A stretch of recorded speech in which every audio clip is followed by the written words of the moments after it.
The great problem in modern educational systems and culture, at their relatively least worst, I don't say their best because I don't think there is any best out there.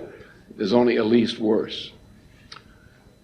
Is this problem of the so-called two cultures, the term which was used by a British scientist and writer, C.P. Snow, back during the 1950s in a book called Two Cultures, stating that in modern education, in the English-speaking and other countries, that education had broken down into two almost watertight, separated cultures.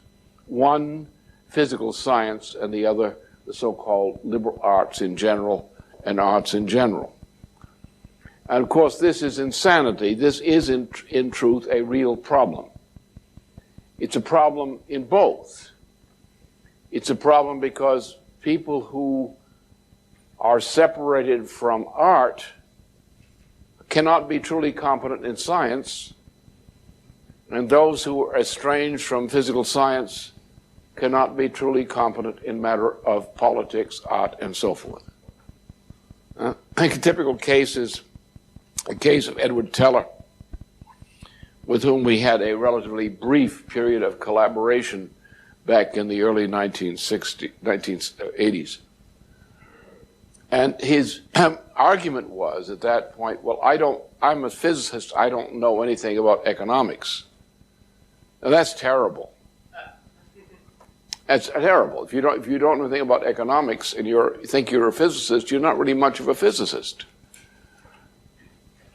Why? Because physical science is man's mastery of the universe in terms of the relationship of the individual mind, as an individual mind, to our capacity as mankind to master the universe, to cope with it.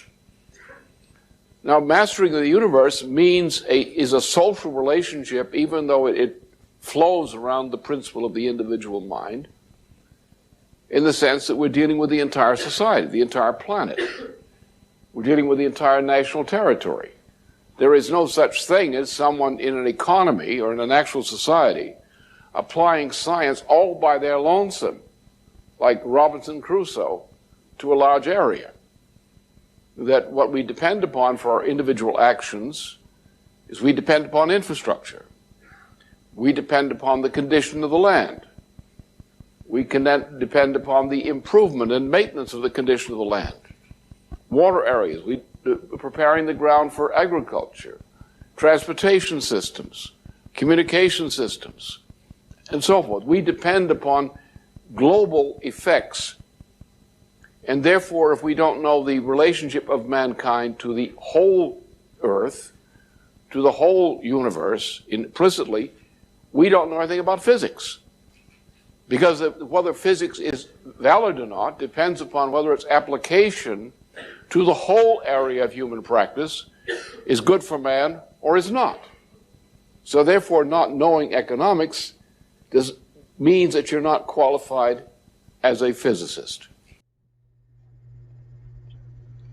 I want to thank everybody for joining us today. Today is a very important day in American history and in current history. It was 49 years ago today that John Glenn would orbit the Earth for the first time. That is the first American to orbit the Earth. That was February 20th of 1962. And when John Glenn stepped into his Mercury capsule that day, sitting on top of an Atlas intercontinental ballistic missile, he undoubtedly recalled the first test launch of an Atlas that had been earlier witnessed by the 7 Mercury astronauts. At that time, the rocket blew up in front of their eyes. When President John Kennedy announced that the United States would land a man on the moon by the end of the 1960s, the pace of NASA's manned Mercury program was suddenly replaced with an all-out national drive to meet the president's deadline. New facilities to train astronauts, build a Statue of Liberty-sized rocket, and have run wind tunnel tests and so forth to make sure it would fly. these all had to be created. And what had been called the National Committee on Aeronautics suddenly became the National Aeronautics and Space Administration, or NASA.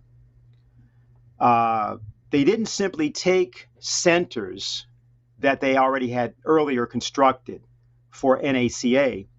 For NASA, they opened up new areas, and they would include sites in Alabama, Mississippi, Texas, Louisiana, and Florida.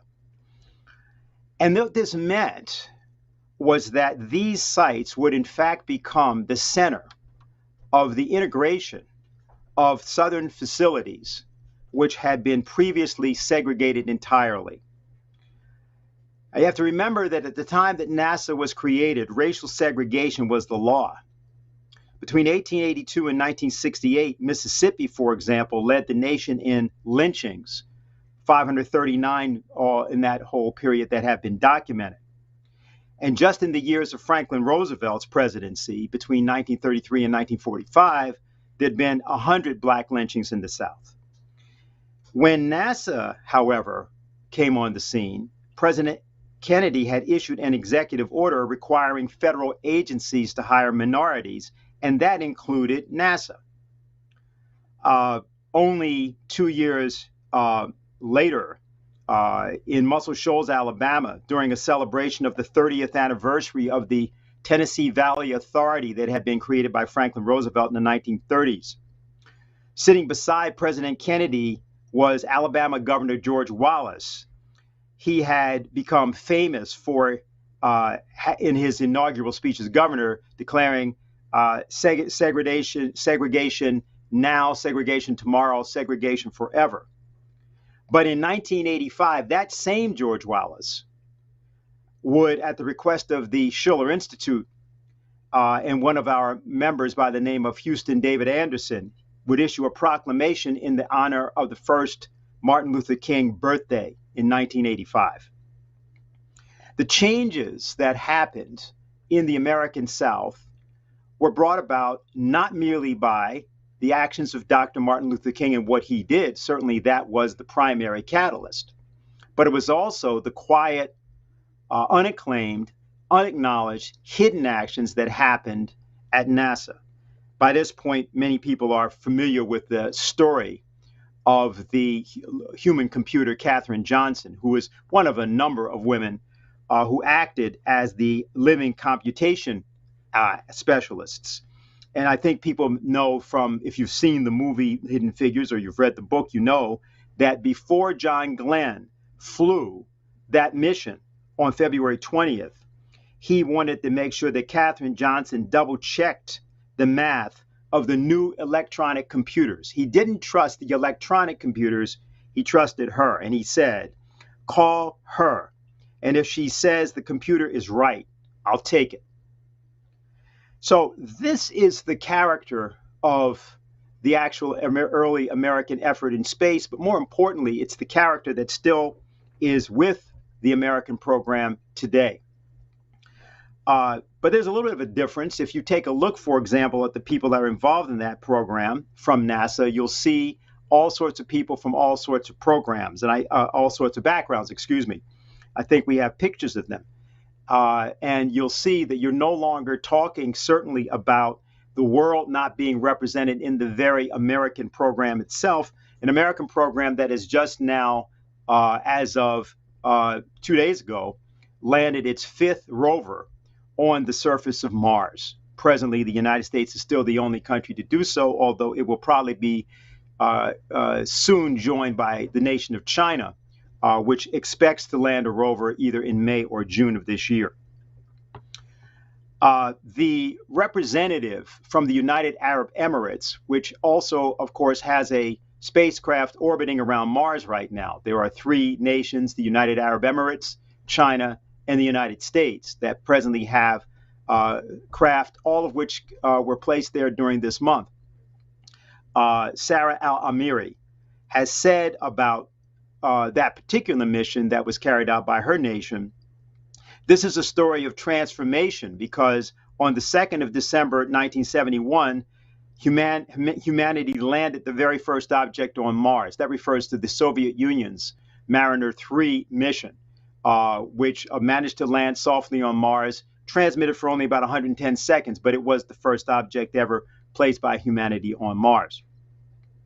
And she said that same day, from humble beginnings, our nation began. The United Arab Emirates was only 50 years old. She talked about the actions of what had been done to make that mission to Mars, the Hope mission of the United Arab Emirates, possible. And she said there have been 450 souls working on this mission collaboratively across continents, across time zones, working together to ensure that this mission arrives on time toward the destination. Because for us, this mission is about the next 50 years. That is to say that she thinks about the mission and her own lifespan as almost identical. She said many things in the course of the last days about what's happened there. And what she said about how she sees that process is that it is to use science and technology as the propellant for a further diversified economy in the Emirates. And so she also talked, by the way, about, she said, for me personally, as the science leader on this mission, it's been an interesting endeavor because we've seen more and more students interested in the natural sciences and studying physics so that they can become planetary scientists and having their passions expanded due to the existence of this mission. Being able to proceed in areas where I myself, as a person growing up here, did not think it was possible to even think it was possible to dream of working in space. Providing these new young people with opportunities to be able to work. If they want to be designers and developers and engineers, if they want to be planetary scientists, they are able today to find opportunities to work in these sectors. We opened with a brief reference to Lyndon Larouche talking about the idea of knowledge as a whole, and that there is only one conception of science, and it's not natural science versus the social sciences. Such a division is, in fact, lunacy, as he said. But he was delivering that to a group of students, and he was beginning to discuss with them what would ultimately emerge over a period of a couple years as a joint project, which was called the Principle of Power. What we're going to do now is to show you a longer excerpt from that same discussion that he was having with those students and how that project, the Principle of Power, began to emerge from those discussions. That you have species of singing voices. These species of singing voices are primarily distinguished by what are called register shifts. They're qualitative shifts in the way the singing voice efficiently sings, and there's a passage from one register to another. Huh? Generally, there are 3 or 4 such registers within the domain of a trained singing voice. By trained, you mean someone perhaps who was trained to sing in the proper way as a child and continued with the voice dropping out at the point of voice changing and then coming back in after voice changing. Huh? And singing. So that's the efficient singing that is children and young adults who are trained in this bel canto method of voice training and who practice that as a discipline, not merely for singing, not merely for speaking. You shouldn't speak until you've done a bel canto voice training warm-up. The first thing you should do in the morning after gargling and brushing your teeth is actually do a bel canto Florentine method of voice vocal exercise, a workout, a warm-up, so-called. Don't speak until you've done your warm-up. Now, this has certain benefits in communication I'll refer to, which some other people are aware of. And you'll see what I'm getting at. You know, I'm that way, I'm tricky. You'll get my point later on. Now I'm just working you over and getting you ready. Getting you warmed up and set up, shall we say. You're set up for the final stroke. All right. So then what you find out is that when you speak, on the basis of a bel canto voice training, singing voice training, and you speak on the basis of that kind of voice training, you have more power to communicate ideas than if you don't have that kind of training and practice. Why? Because you have available several things. Primarily, you have immediately available voice registration. You can speak in different register ranges. You can do something which supplements that. You can have various methods of voice coloration, which are accessible to a trained singing voice. I don't mean an opera singer, but any trained singer voice. Coloration. So therefore, when you're saying something, you can shift your coloration of your utterance by dropping to a lower register or rising to a higher register. And thus you can distinguish for your hearer what your meaning is. You can speak in such a way, you can speak to the person next to you. You can also say, you know what this guy is saying to me? That is, you have the ability to differentiate in your speech, so you're not simply reciting text as it was printed on the page.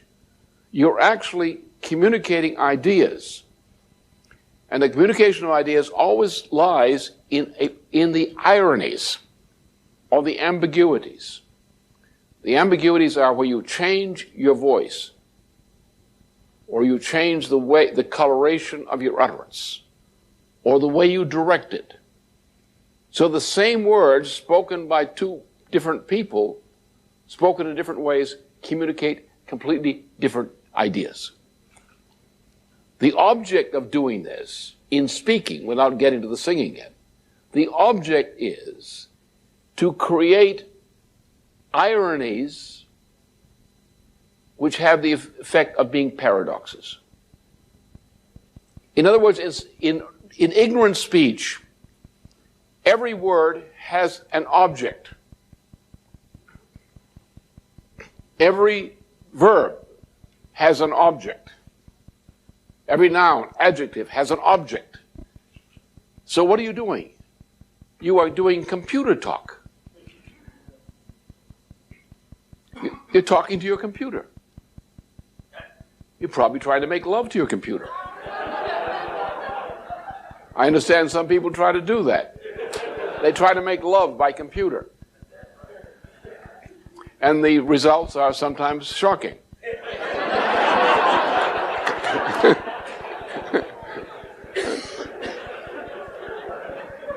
But there's nothing human in it. Now, human communication, unlike computer communication, is based on ironies, on paradoxes, on metaphors, on ambiguities, so that what you say has a double or triple meaning. Good punning, not stupid wordplay punning, but really good punning, is an ambiguity. And what you're doing is by posing an ambiguity, you're saying, what I say to you is this, but you're disturbing the person you're addressing because you're raising an ambiguity. And they say, what do you really mean? And you do the same thing. So what you do by posing a paradox, you force the mind of the other person to go through the problem of solving the paradox. And thus you communicate a meaning which is not located in a literal reading of the word as a word succession of object reference, but a hidden meaning, which the mind of the other person on the other end of the conversation is capable of recognizing. Like, for example, how do you exactly double the cube? Huh? Now that's a paradoxical statement, isn't it? Which involves a physical conception. There is no simple, linear, literal answer to that question, as many of you now know. There is the possibility of discovering a solution for that problem and verifying it. But there is no simple answer to the question, How can you double a cube? Somebody says, Johnny says, I know how to double a cube. Huh? That's idiocy. So therefore, the important part of communication is the ability to create paradoxes in the mode of your utterance, which force the mind of the hearer to go search for the meaning of your utterance beyond the literal domain of known perceptual, sense-perceptual objects. Now, music, of course, permits you to do that. And using musical voice training as a way of speaking enables you to do that more efficiently, as any great actor does, which is why they shouldn't get mumble training like some, the mumblers on the stage. You don't want those guys around. They're only good for target practice, not for anything else. If you got a loose tomato someplace, try it out. So in music, what we are able to set up very complex types of paradoxes by using these principles of Florentine bell counter voice training in two ways. On the first simplest way, you're simply able to make an explicit statement and provide a paradox by using the devices of natural register shifts, of using devices of acceleration. But then you have another thing, which is called counterpoint. And counterpoint is a key to actual human communication. You say something, say it musically. Now let's take an inversion of what you said. Let's juxtapose the inversion to what you said. Now you've got a dialogue between two voices.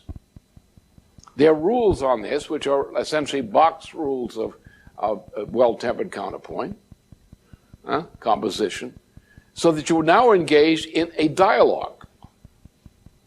The dialogue, in a good case of a fugue, or any similar related type of composition, leads to a resolution in which everything you've done, which tends to be dissonant, is resolved as being necessary to the communication of an idea, that idea being the composition as a whole, if it's done by a proper composer and properly performed. What is this in music? Well, you see this, for example, in great performances in opera, in classical opera. You see what happens by following closely any classically composed opera, well performed. You see how dialogue works. You see it in duets, in trios, in quartets. Or take, for example, for reference, the famous quartet early on in the first act of Beethoven's Fidelio. It's very interesting in that there are specific ideas which pertain to the germ of the unfolding of the entire opera in that quartet. But these are also musical ideas. And it's the musical ideas that make the explicit ideas comprehensible. So now let's look again at this process of musicality. So therefore, words by themselves really don't solve the problem of communication. Arbitrary uses of words, in the sense of stylized uses, don't solve the problem.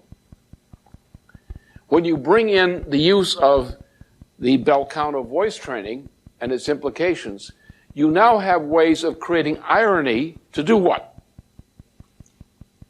To create drama.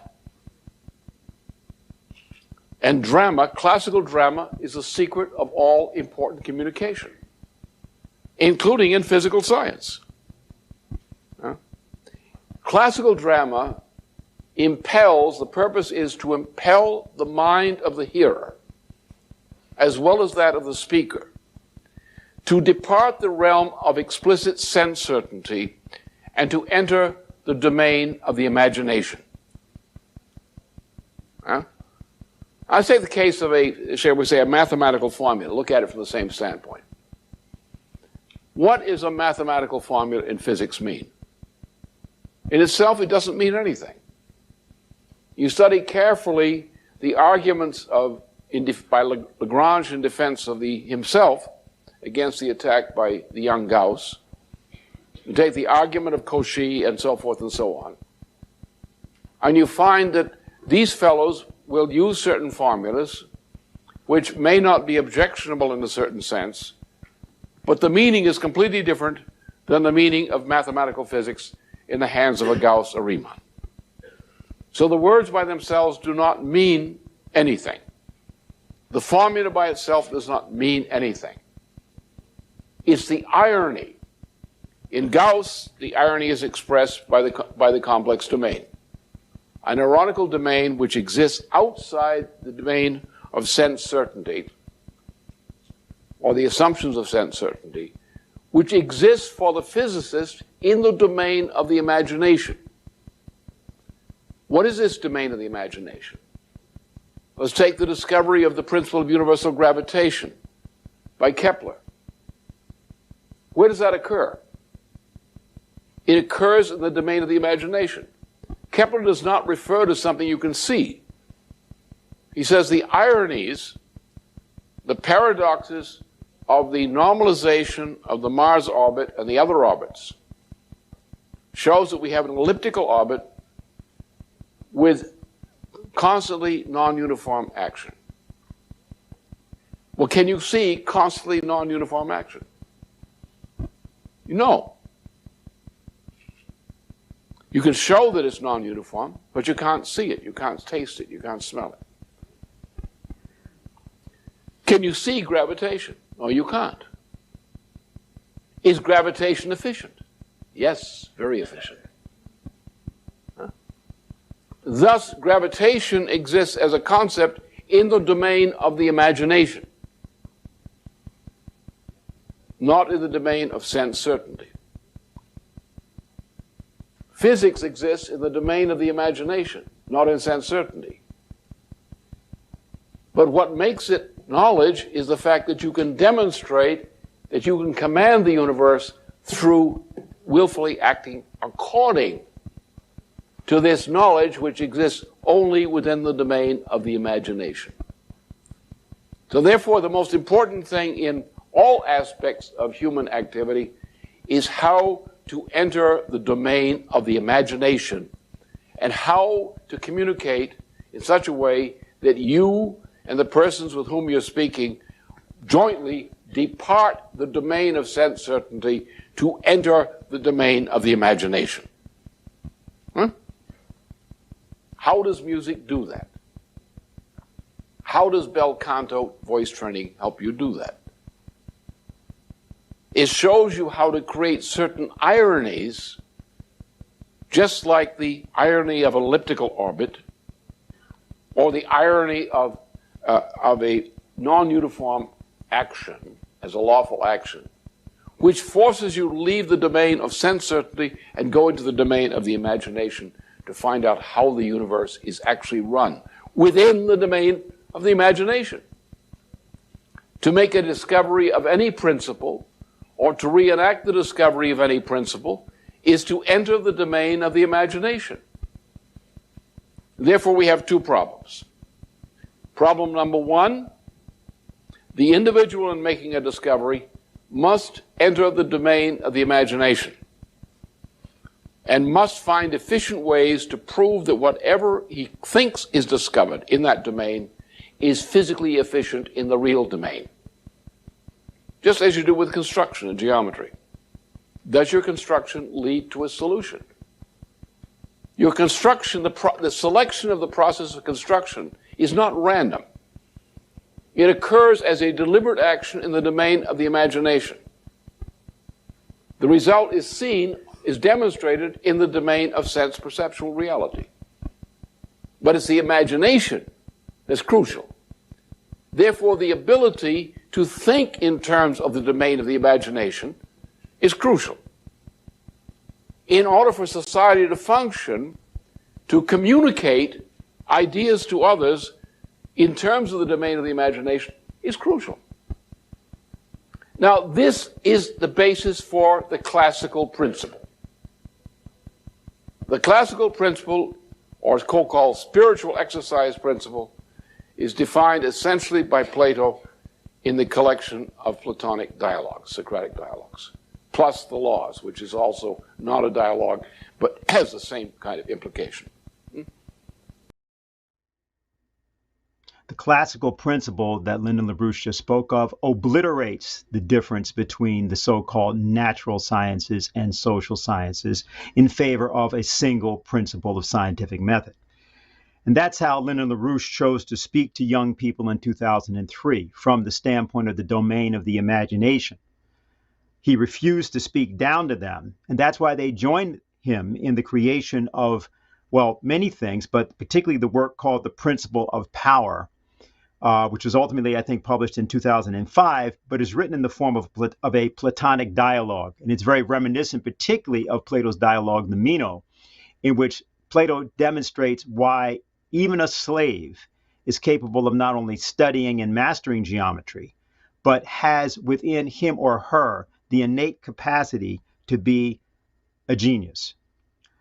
Those of you who are familiar with Lyndon Larouche know about his 1987 television broadcast called The Woman on Mars, which projected into 40 years into the future a Mars mission into 2027.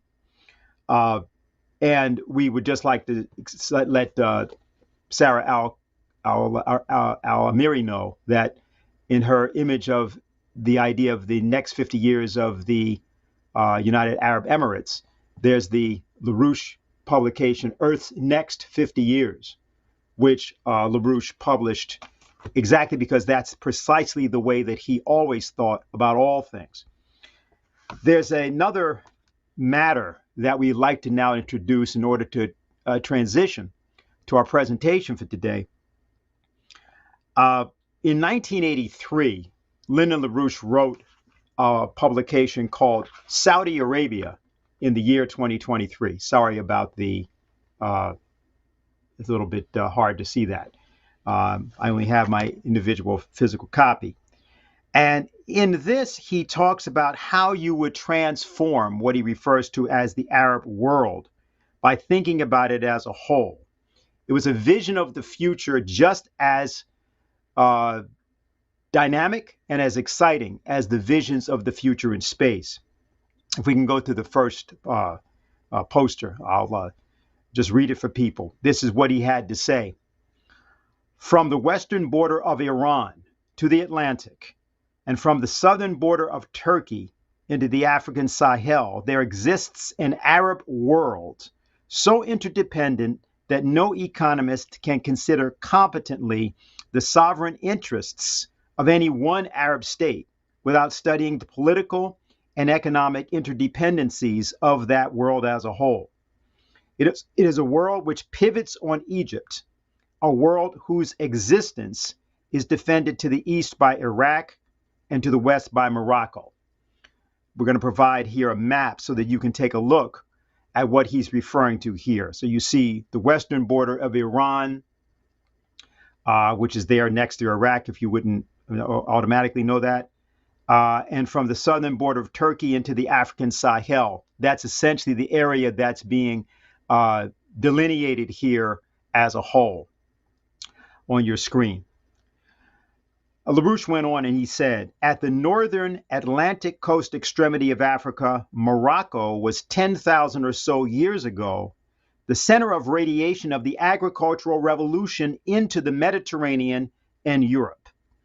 With increased fresh water supplies made possible with a network of nuclear facilities and with development of natural advantages, the importance of Morocco will be greatly increased.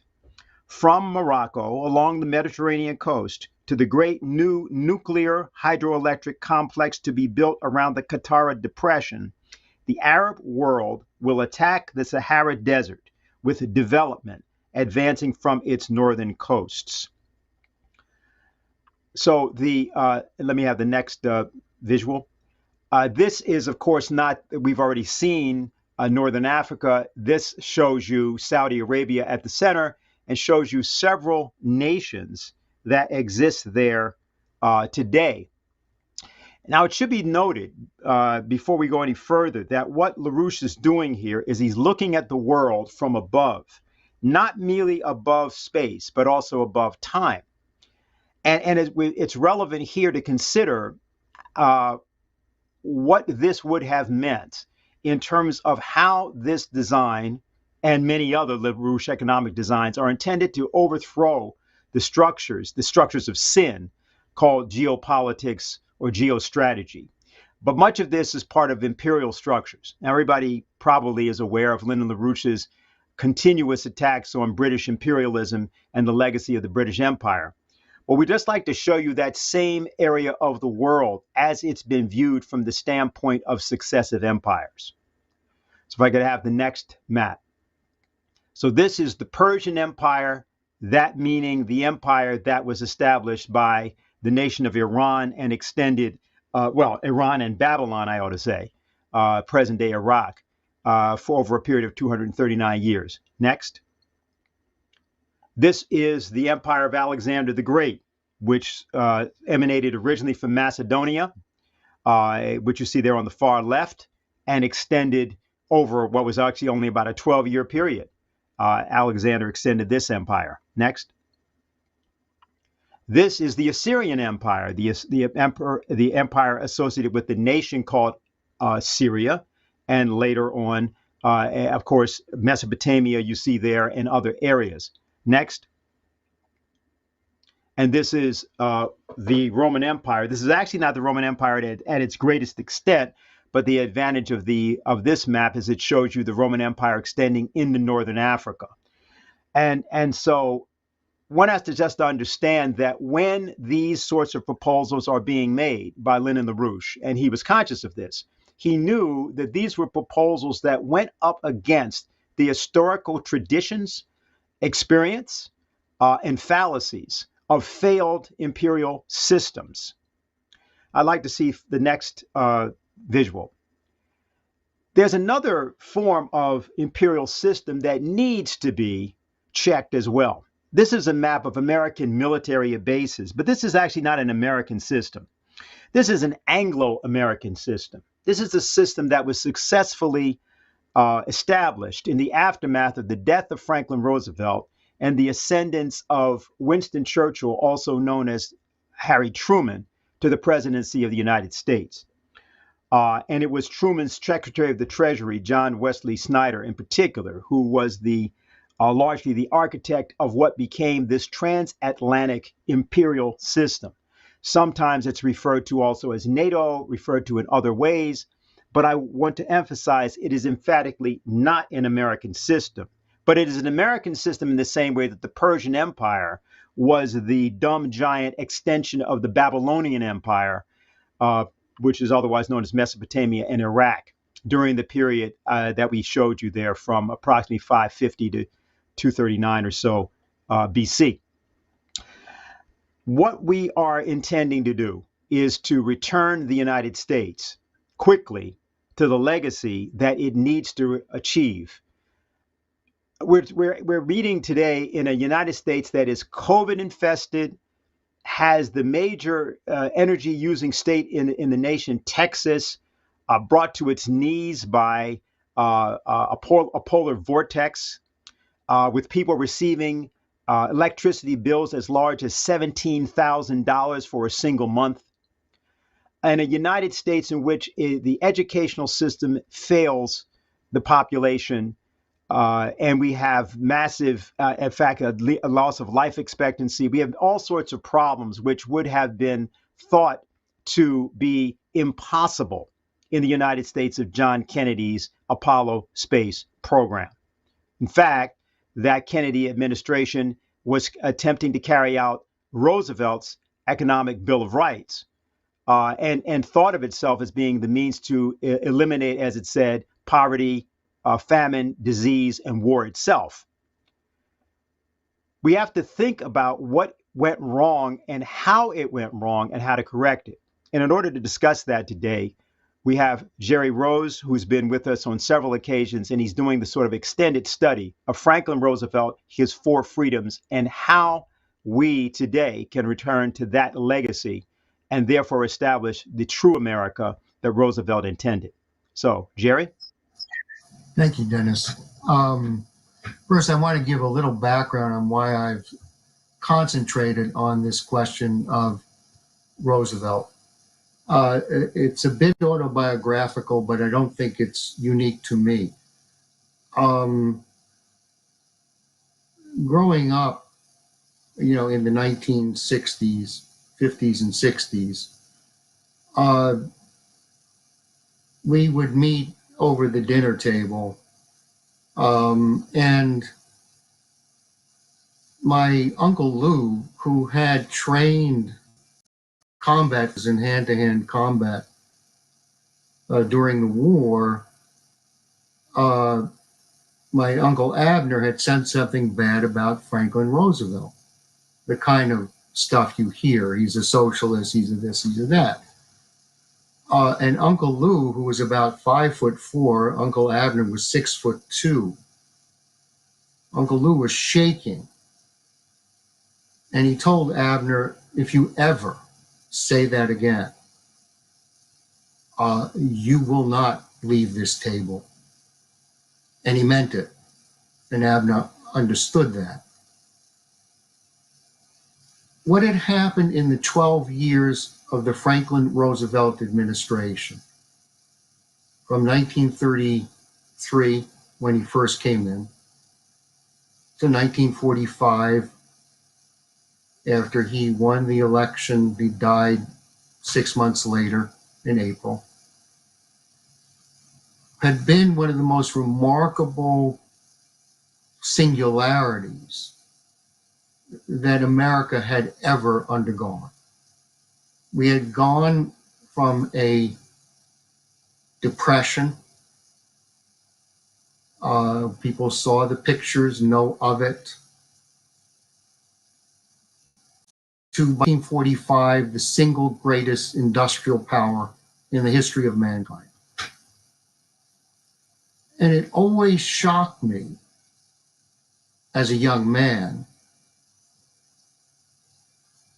that people could say horrible things about it was stunning to me. But in the course of my increased historical readings of it, it became extremely clear what we were dealing with. And it goes to something that we have recently put out in the form of this new white paper. Because what we have done in this white paper is we have smoked the British out. They have to do what they're doing now in their own name. And the series of articles produced in that white paper really give the actual intention of what the British and the British Empire, not the British people, but the British Empire is and was committed to. Because at the time that Franklin Roosevelt came into office, Mussolini had taken over in Italy. Hitler had taken over, or increasingly taking over, or 1934, he had taken over in Germany. There was a civil war in Spain, which was supported by Hitler and by Hitler and Mussolini, and they took over in Spain. By 1940, France had fallen. What you really were looking at worldwide was a fascist, synarchist takeover of in Western Europe, supported by the people who hated Franklin Roosevelt in the United States. That was the reality of what Franklin Roosevelt accomplished. Because if the United States had not been reorganized by a brilliant flanking maneuvers by Roosevelt in the first 100 days, in terms of reorganizing the whole economy from a flat standstill to a increasing progress, both in industrial and particularly agricultural capacity. Franklin Roosevelt had shut down, and I like to say this all the time, shut down every bank in the United States into a bankruptcy reorganization the first hours in office. And I've gone through this before, so I'm not going to go through it now. But what I want to concentrate on, which in a new book called The Fight for the Soul of the Democratic Party, it's a very mixed book. And I'm going to do a review of it for the EIR. But the question that jumps out at you is that in 1943,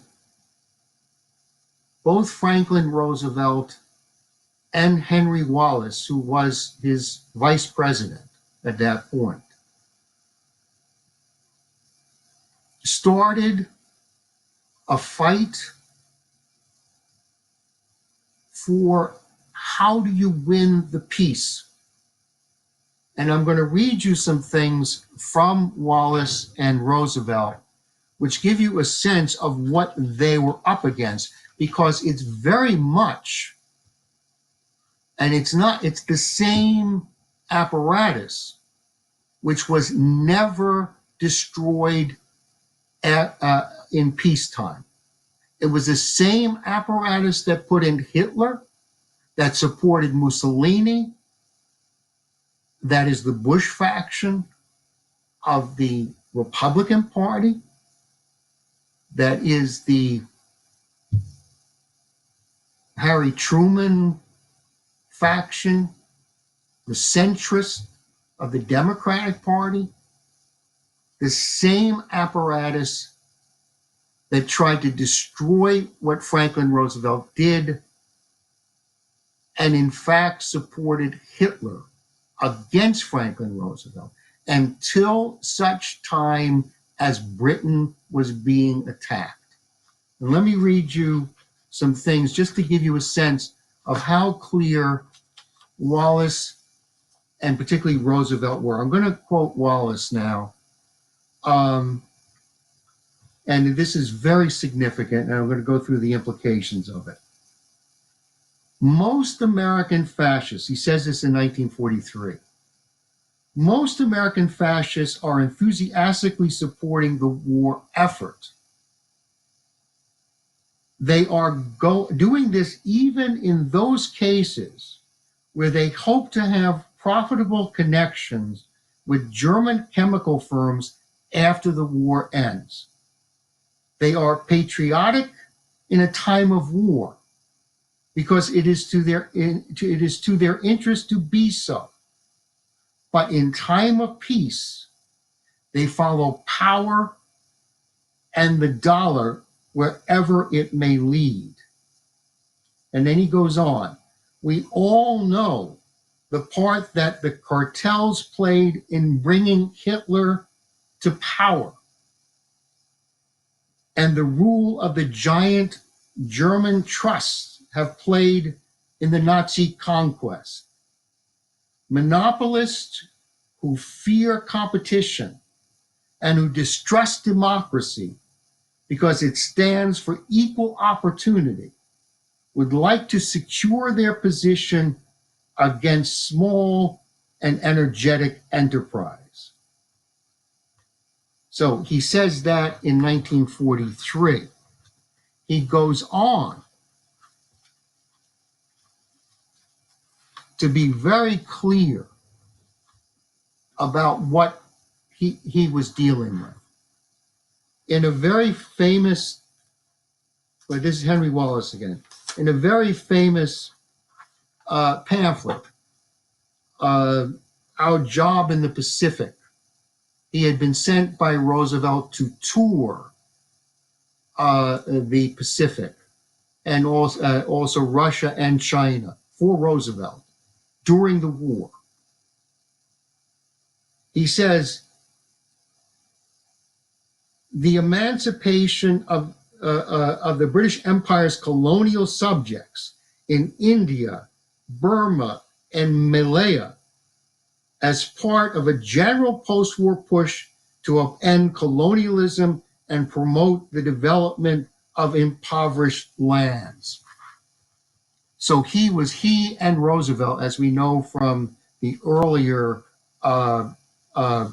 quotes from Roosevelt in As He Saw It. Now this is very clear, in which Henry Luce, who was an American fascist, who insisted, and I say he's an American fascist, he with Morgan money founded Time magazine and Fortune magazine. And Time magazine in the 1920s introduced Mussolini as the man of the year and introduced Hitler consciously into the American, into America. This is Henry Luce. He also later, after the war, founded the Congress for Cultural Freedom and funded it to the hilt. He's what we would call a Nazi communist. And that's true, a Nazi communist. Because what they were committed to is a overall cultural assault upon the idea of the general welfare. This was open. And Luce called for an American century in 1941. What did he mean by an American century? And he argues this, it's actually in a famous article in his Time magazine. He argues the American century would be the reason why we would enter the war, that we had to have an Anglo-American empire. This is in 1941, before we were attacked at Pearl Harbor. And Roosevelt never trusted the British, never. He knew we had to defeat Hitler. And he knew we would have to enter the war, which he discussed in 1941, in which he insisted that if the United States were to enter the war, it would not be for empire. That in the Atlantic Charter, which he, as I said before, rammed down Churchill's throat at Argentia,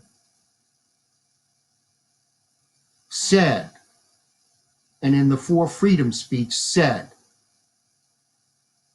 there will be freedom from want, there will be freedom from fear, there will be an end to colonialism. And he elaborates that.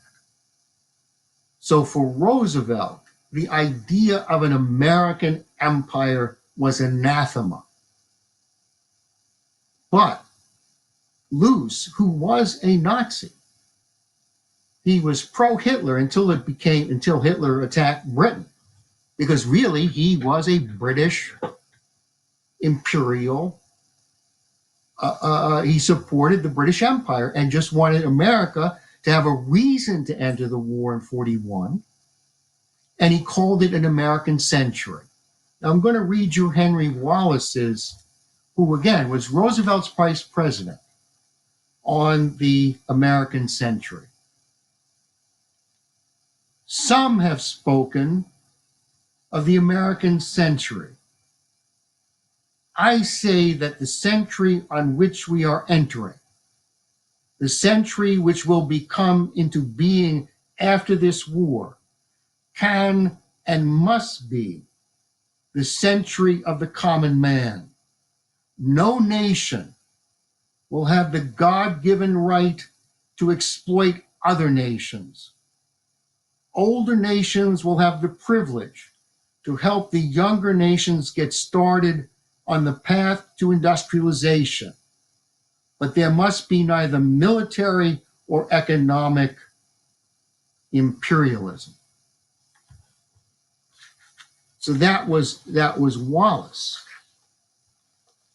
And the Luce, as I said, actually became one of the funders of the extreme left-wing Congress for Cultural Freedom, which was came in the wake of the war in order to destroy the idea of the general welfare, that there is no knowable idea, there is no truth, and therefore the general welfare was not an idea you could elaborate, was not an idea you could knowably effect. And that was the mission of the Congress for Cultural Freedom, which was funded and developed by the American State Department, who was working for the British.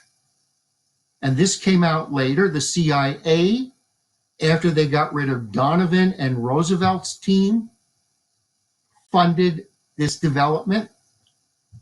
And they pledged that there would never be another Franklin Roosevelt again. Because Roosevelt, as Wallace knew, the danger on the planet was the British Empire, as we have elaborated in its most current form in our new pamphlet. And you look at particularly Richie Freeman's article, which goes through that specific aspect of the thing. And why did they hate Roosevelt? Because for 12 years, from 1933 to 1945, he rid the United States of the Morgan, Mellon, Prescott Bush, who moved the money from Brown Brothers Harriman into the coffers of the Nazi Party. We had real American fascists who only and never gave up their fascist commitments.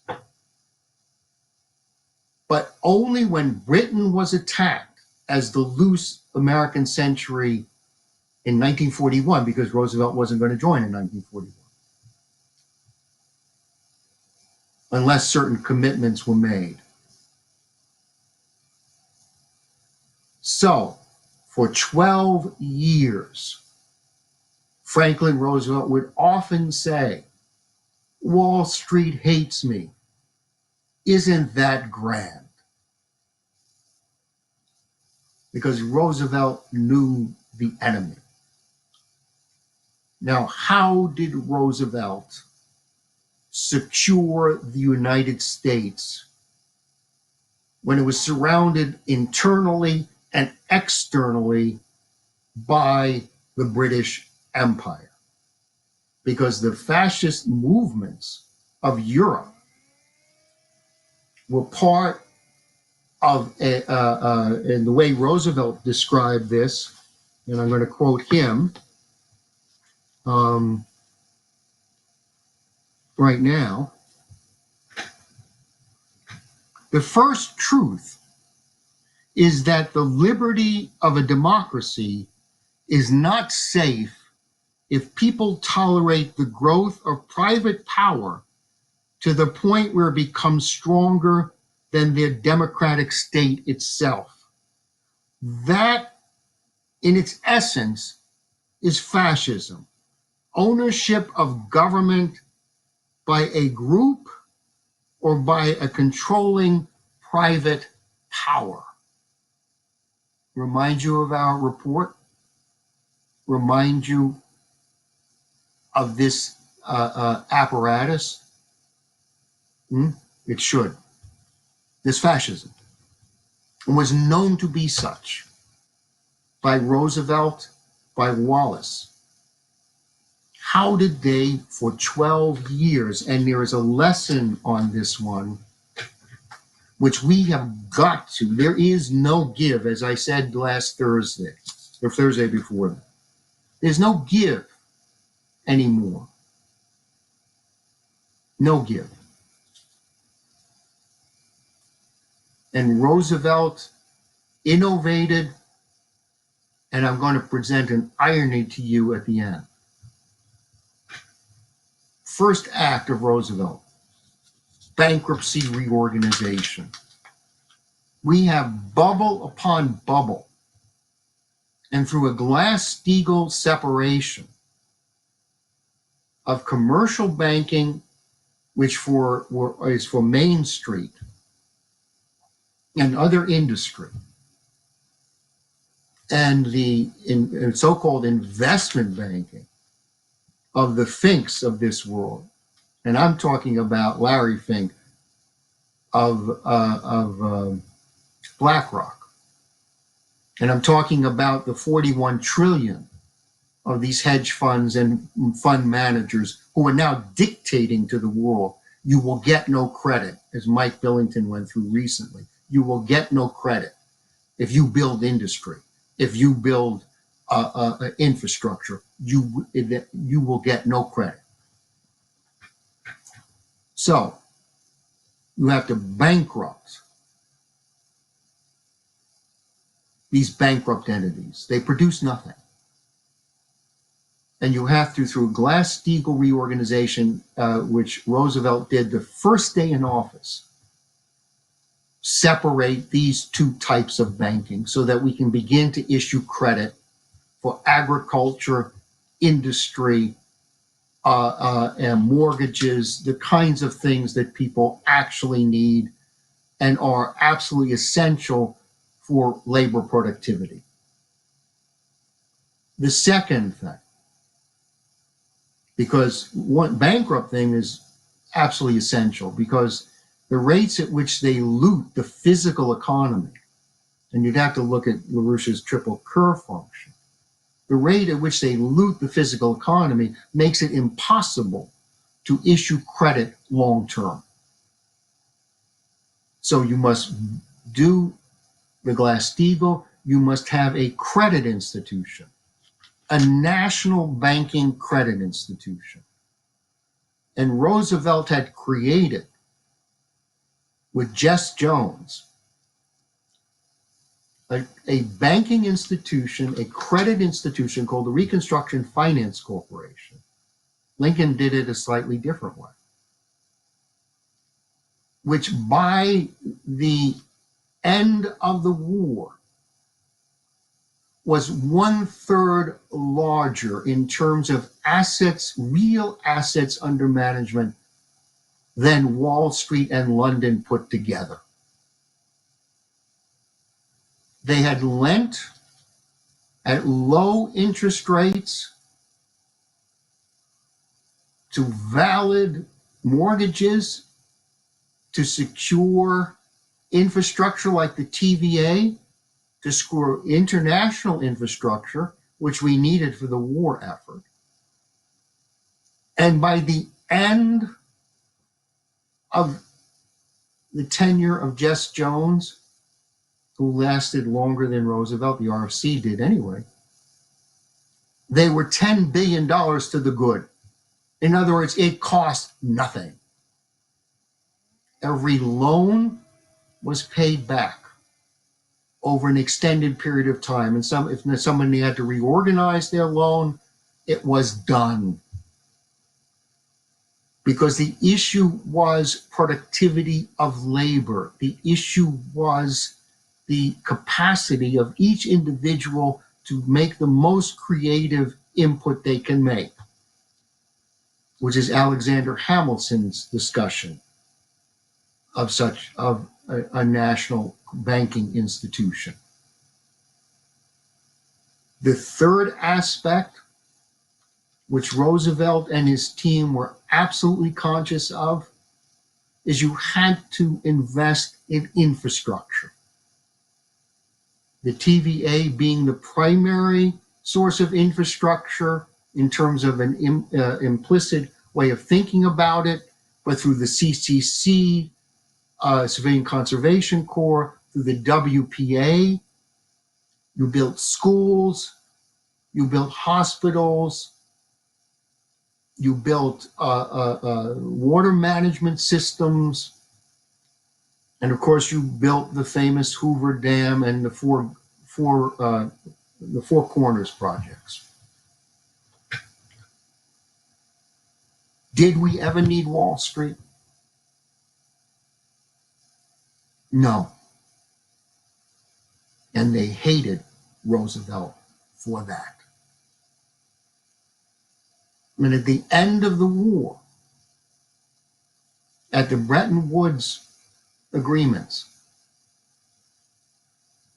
what Roosevelt had committed this country to on the four freedoms everywhere in the world,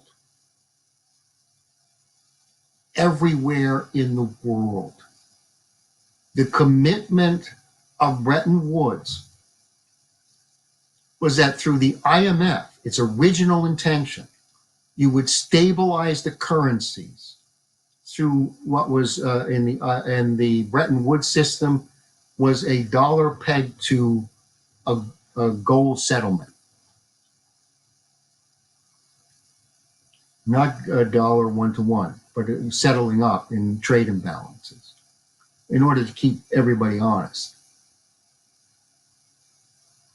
But that through the IMF, you would stabilize the currency, and through the World Bank and through the Reconstruction Finance Corporation and others like that, through the Credit Anstalt for Vida Aufbau, which was funded originally by the RFC, Roosevelt's RFC, you would create in every nation of the world the steps toward industrialization, steps toward education, scientific development, and thus, and they were clear on this issue, fascism came to Europe and would have come to the United States because of the backwardness and underdevelopment of the world. That the only way you could stop war, and in a famous speech, which I'm not going to quote here from Wallace, he quoted Lincoln and said, you cannot have the world, a country half free, half slave. And he said, you cannot have a world that is half free and half slave. This was the end of empire. This was the end through Bretton Woods. For every nation on the planet, this would have been the end of empire. Do you understand why they hated Franklin Roosevelt and Henry Wallace? Wallace, in a very famous speech, which I will quote, to give you a sense of the clarity with which they approached the peace, because they knew they could win the war. By 1943, they knew they could win the war.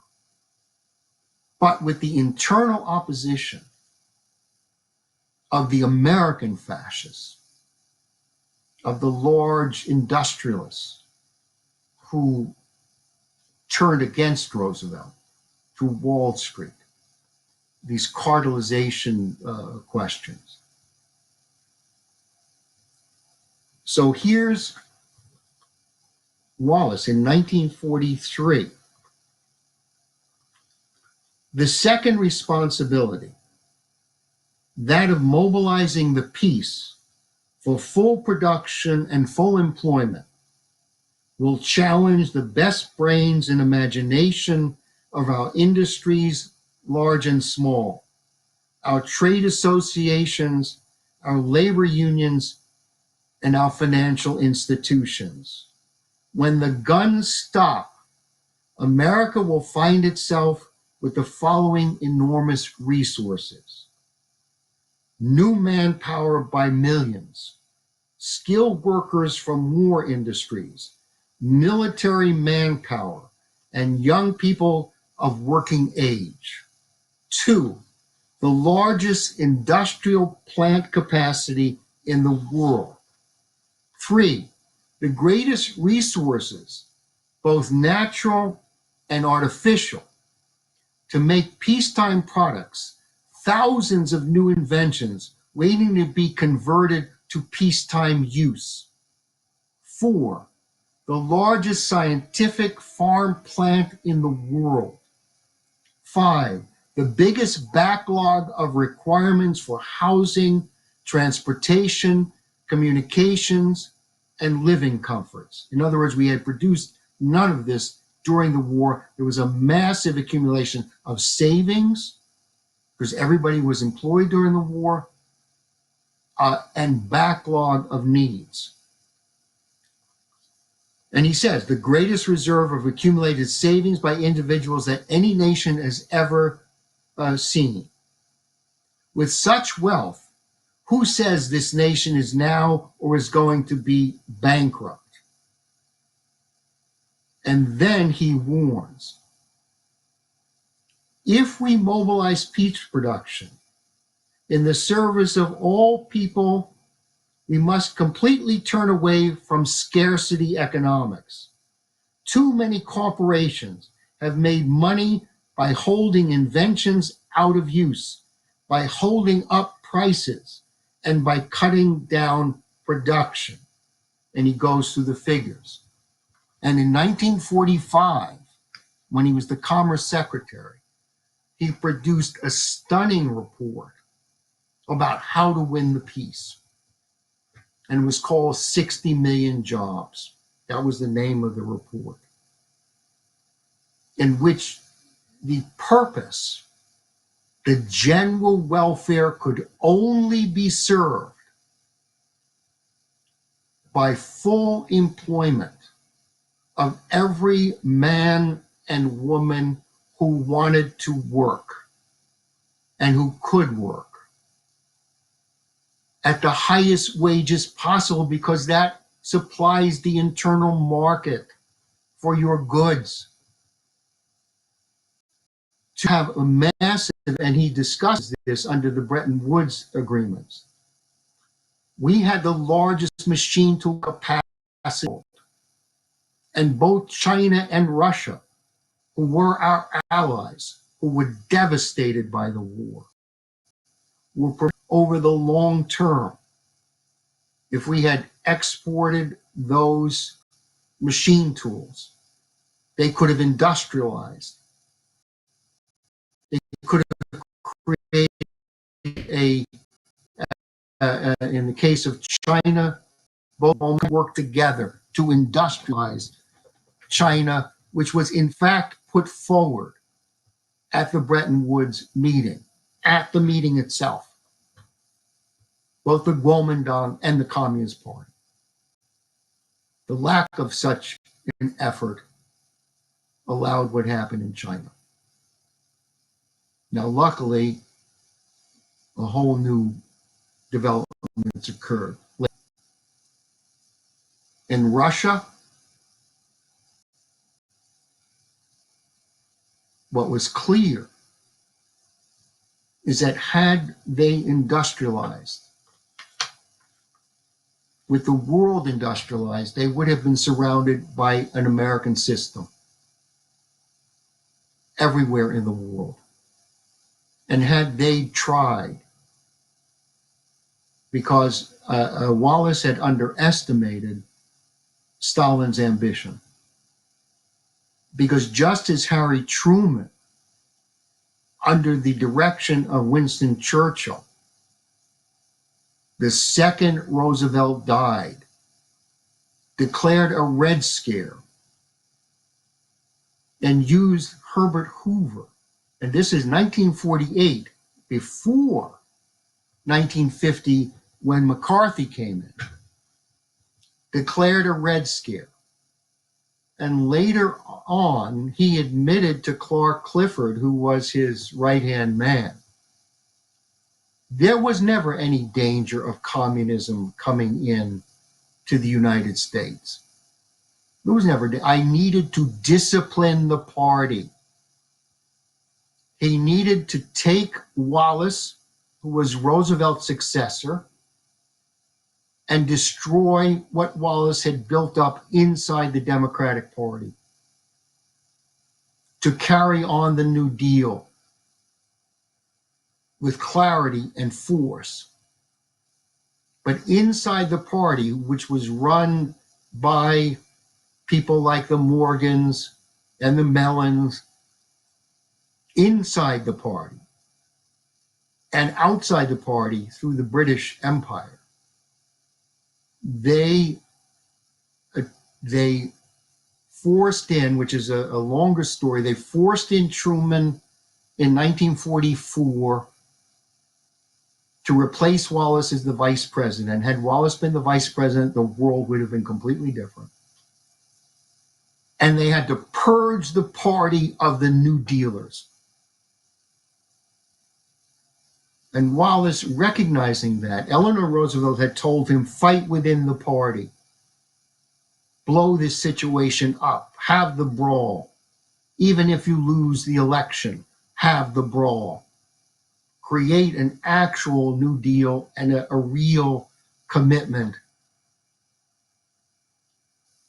to full industrialization in the American system around the world through Bretton Woods. Have that fight inside the party. Make Truman pay. You can argue tactically his attempt to make the Progressive Party was a big mistake. It was a big mistake. Have a third party in that way was a big mistake. They weren't ready for it. They didn't have the leadership for it. Wallace was competent. The numbers were competent. But the first guy that Truman went after under the Red Scare was Wallace and his New Deal team to purge the party of Franklin Roosevelt. The next guy they went after was Harry Dexter White, who negotiated the Bretton Woods Agreement. And they called him a communist. And they bought out an FBI stringer, Whittaker Chambers, who was supposedly in the Communist Party. Who the hell knows if he was always an FBI stringer. And he accused Harry Dexter White of being a communist. And at the HUAC committee hearing on Harry Dexter White, he repeated the four freedoms. And he said, how could I be a communist? How could any of us who were with Roosevelt be communists? And the audience cheered. He stood up. Unfortunately, he had a heart problem and he died several months later.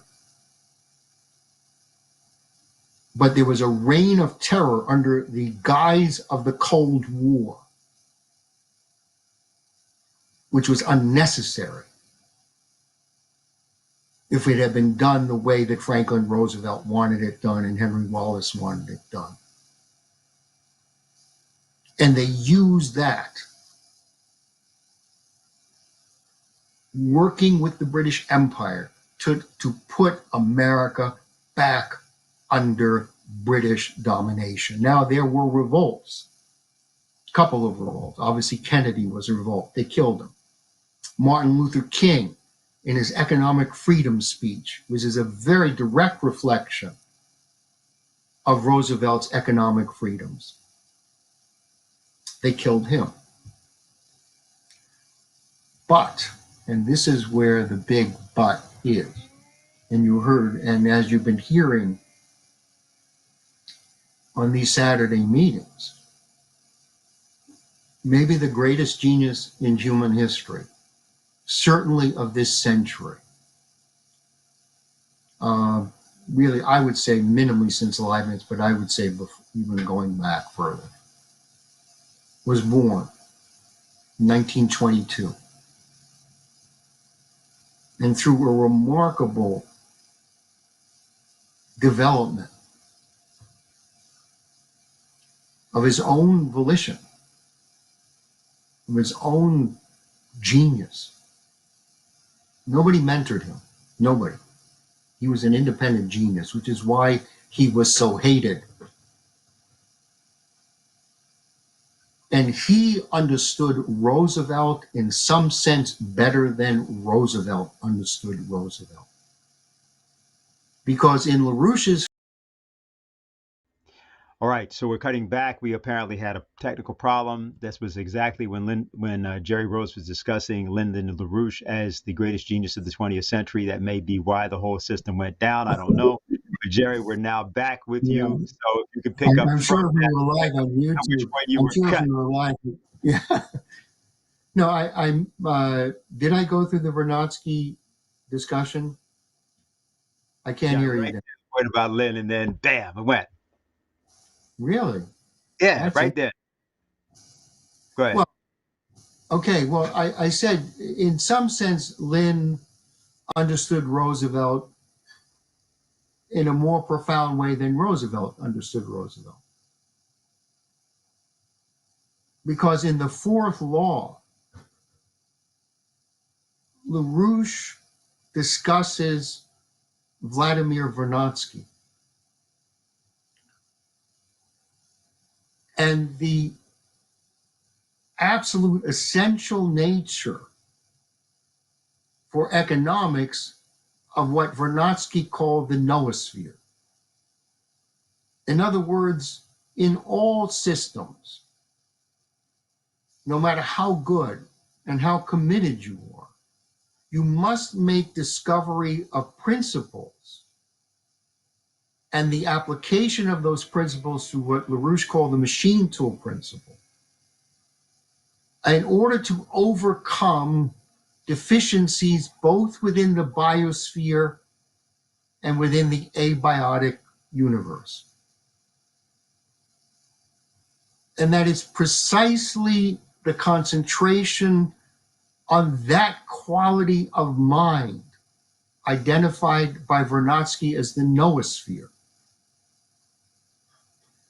That we understand the necessity for the Glass-Steagall, the necessity for national banking, the necessity for infrastructure. Because you need these preconditions to implement new discoveries. As we move, the rates of discovery, as we move into planetary-wide systems, into solar planetary systems, the rates of discovery of new principles and the application of those new principles defines the capacity of mankind to develop at the necessary rate to increase the capacity for increased discovery, which is the purpose of Glass-Steagall, which is the purpose of national banking, which is the purpose of concentration on infrastructure. This worked and held the British Empire Nazis for 12 years to create the greatest industrial capacity in mankind's history.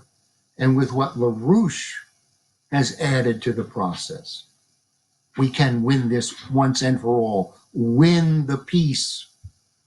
That was always the issue. And win the peace everywhere in the world. All right. Well, thank you very much, Jerry. What we're going to do now is we're going to go to Diane Sayre, who co-hosts this program, but also she's a candidate for the United States Senate, running against Chuck Schumer in New York. And I want Diane to give us some comments about what she thinks, what she thinks about what she's heard, and then after that, we'll get into a bit of a discussion and then go to some questions. Diane? Thanks. Well, you really took the words out of my mouth in a sense, because what I was thinking as you were going through this is exactly the point about Lyndon Larouche.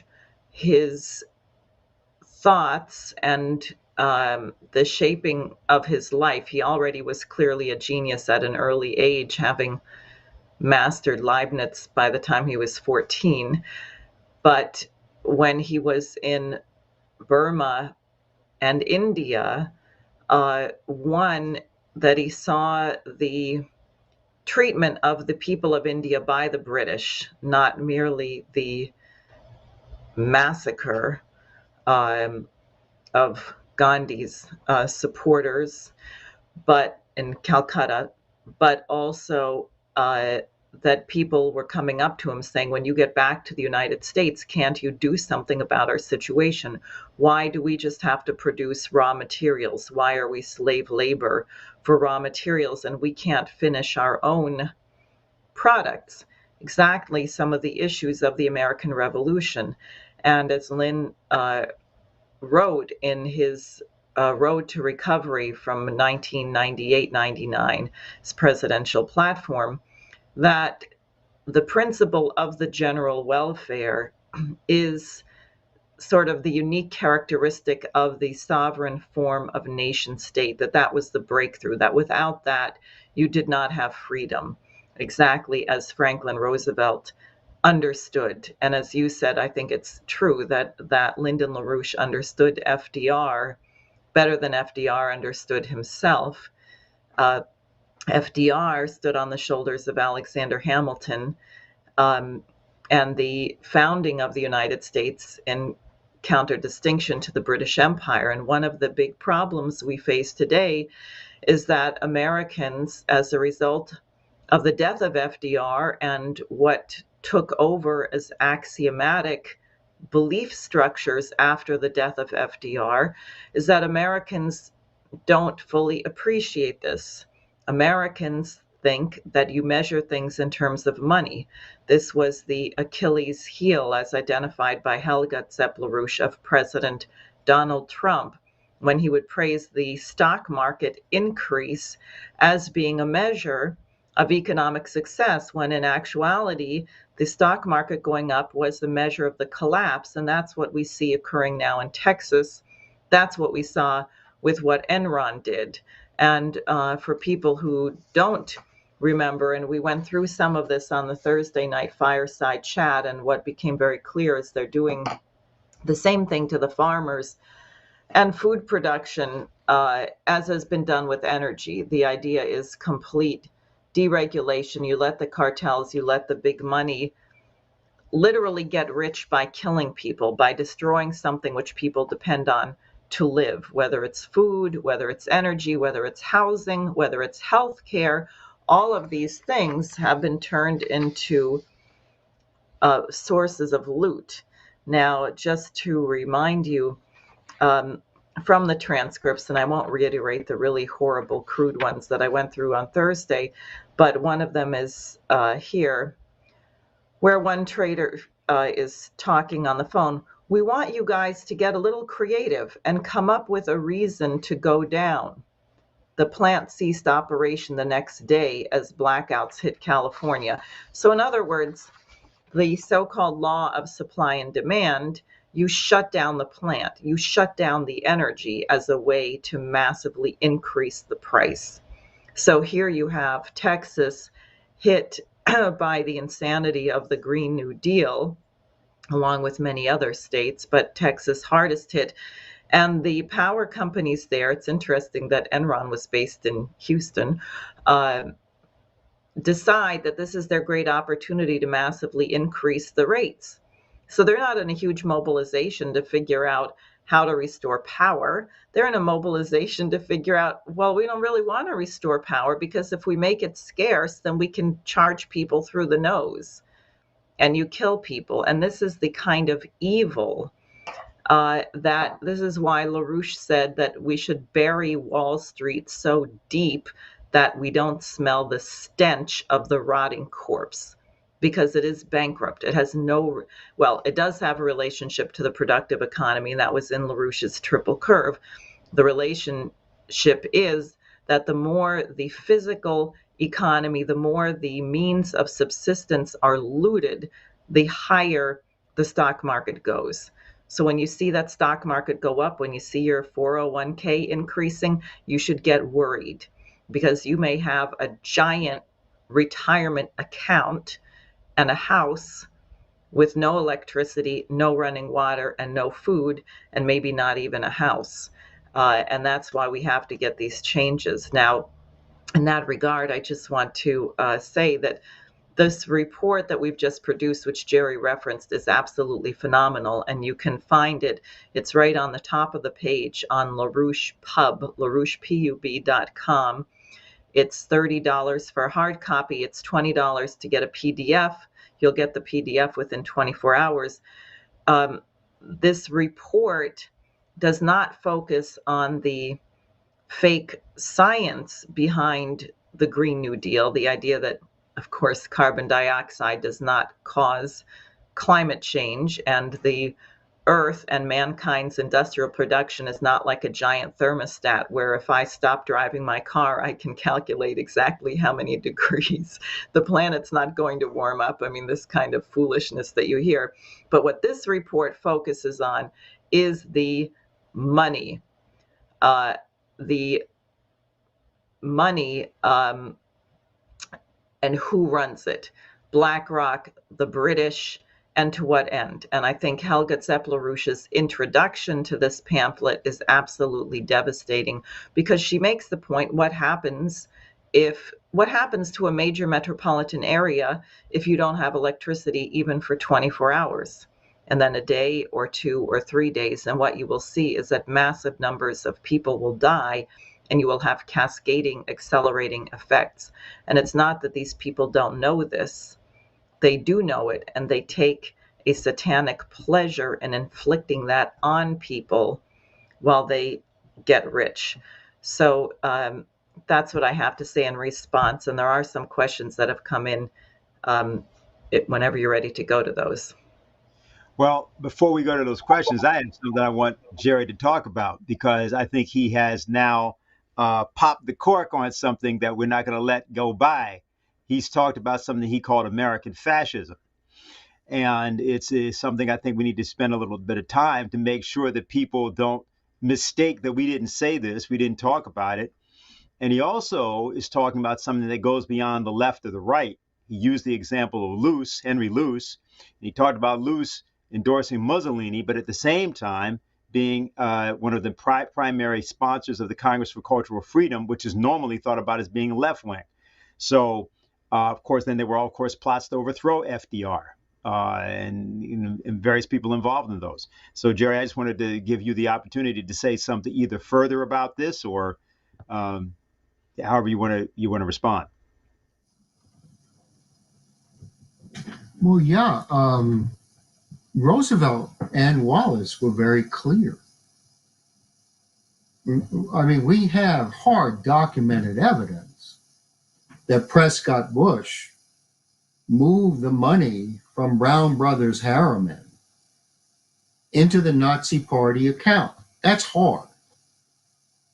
There were several books written, one, Our Vichy Gamble, another, All Honorable Men, about all the American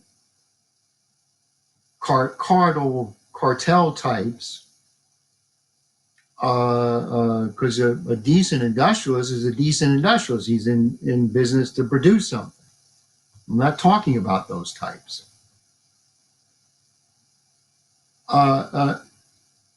They documented in All Honorable Men the Americans who worked directly with Hitler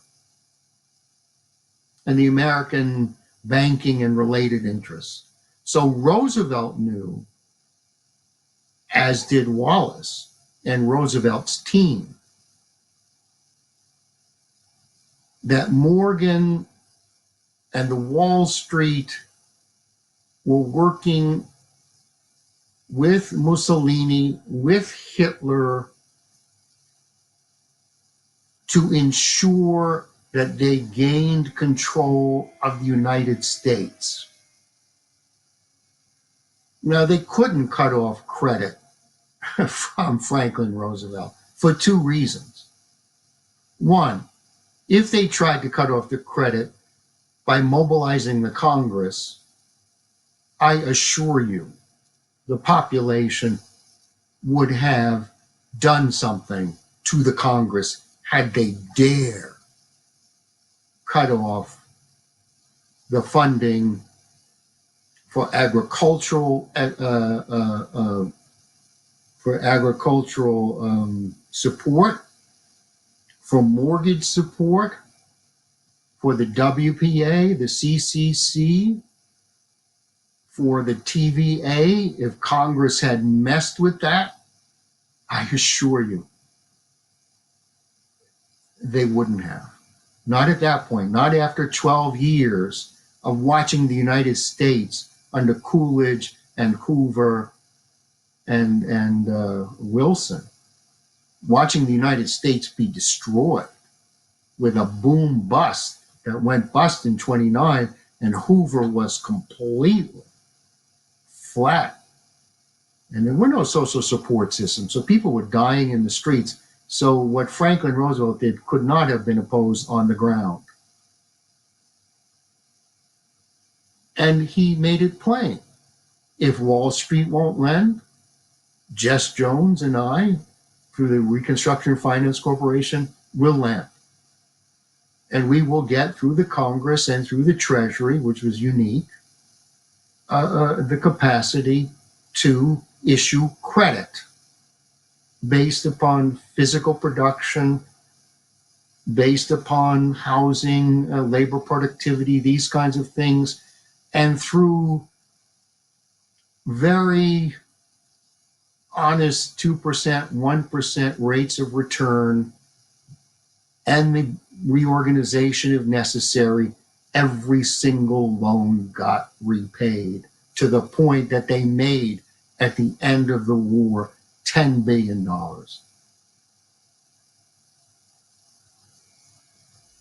So the fascists couldn't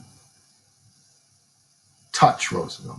They tried to kill him before he got in, but once he was in, and the dedication of the group that came in with Roosevelt, knowing they were acting for the general welfare of the whole population. And these were very dedicated people. And there are all sorts of stories about their dedication. This was a nation with a mission for the general welfare, not just for ourselves, but for all mankind, as when push came to shove in 1941. And as long as we were continued in that way, under Roosevelt's direction, and under Wallace, there was a whole big story about how they got Wallace out from the vice presidency, and how Truman was taken over almost immediately on Roosevelt's death, by the British. And then the Red Scare to do the job on the key people inside the Roosevelt New Deal. And the Democratic Party never came back. Kennedy was a rearguard action. It worked. We were on the move again, and they killed him. King would have been a magnificent president. given his commitments and his intelligence. And he picked up parts of the New Deal, and they killed him. So you say we don't have American fascists? Please. And this was the CCF, and I meant what I said. The idea of the knowability of the idea of the general welfare was the core attack. It was an attack on the American system and its commitment in the Constitution. It was a fundamental attack. And it was funded by the people who brought in Hitler, brought in Mussolini, Montague Norman. The British were all over the damn thing. The French synarchists were all over the damn thing. And they attacked the idea, the knowability of the general welfare. That was the issue. Diane, I think you have a couple of questions that sort of touch on that. So, yeah, I have one, which is from Ed in Central Pennsylvania, who writes, I am rereading The Secret Team by Fletcher Prouty, in which he explains how the CIA was manipulating and subverting the USA in a covert operation controlled by the American fascists and British Empire secret team, including agents and controlled so-called leaks, and I think you might mean colluded with notices to use CIA written history slanted to blame the U.S. military for the secret team's operations in Southeast Asia, to manipulate us and LBJ into an expanded war in Vietnam, while consolidating their control over the global drug trade after engineering the murder versus Kennedy. How do we destroy the secret government? Well, first of all, you have to recognize that Donovan, who was Roosevelt's head of the OSS, which later became the CIA, was quite good. And in fact, the major studies on Nazi communism was done by Donovan's team. Also later, Herbert Feiss, who was out of the State Department, very close to Roosevelt, and Henry Morgenthau, wrote a magnificent book on imperialism and how these loans under the IMF conditionalities and others were destroying countries. So Roosevelt's team and the CIA, committed to Roosevelt's mission, were quite good. But Hoover,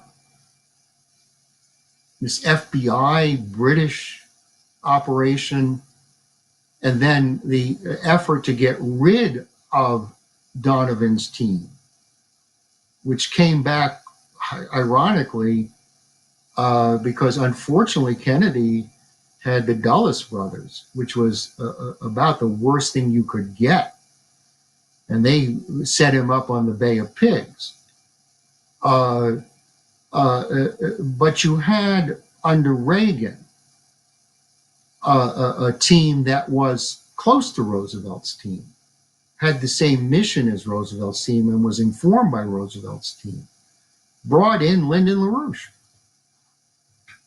to work with them, to identify a process of discovery and peace through the Strategic Defense Initiative. So it's not a one-sided thing. But Prouty's right. How do you get rid of it? Well, what we've done with this special report, look, the rubber's going to meet the road. We saw it in Texas. We'll see it. We'll see it. It met the road with the COVID crisis, in which the human species, and I tell you, our key allies in this are actual nation states, like China, like Russia, who have the sovereign power to defend themselves and, if necessary, issue the credit that they have to issue. Russia less likely. China already does it. In which reality is going to hit.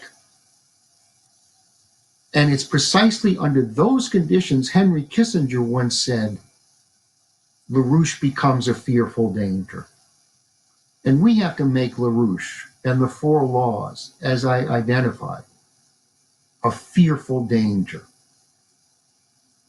And we have to reach the relevant people who give a damn about the people of their country and about civilization as a whole, and reorganize the country and back up in a combination with China, Russia, and India. We could break the back of this thing. And we just have to be clear and courageous and competent. Okay, we have several questions that have come in. I guess, Diane, I'll go next, and then you have the other one that you've got, I think. This is from Fran in East Orange. She wants to know this.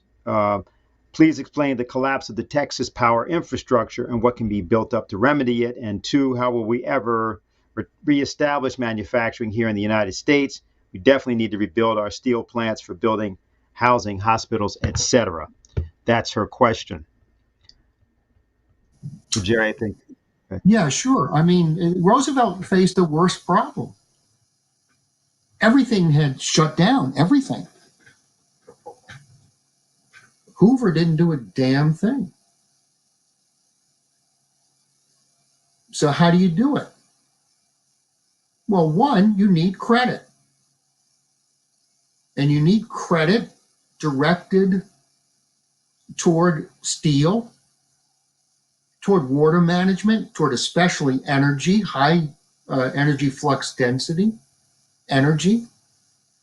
And as space travel, you're going to be facing the kinds of problems, particularly with the fusion torch and the fusion technologies. In order to do honest space travel and colonize Mars, you're going to need fusion technologies. So we leapfrog it. We have nuclear fission, which, by the way, is completely carbon-free. Not that that's an issue, but if you want to go that way, you can. And we need to take over both parties.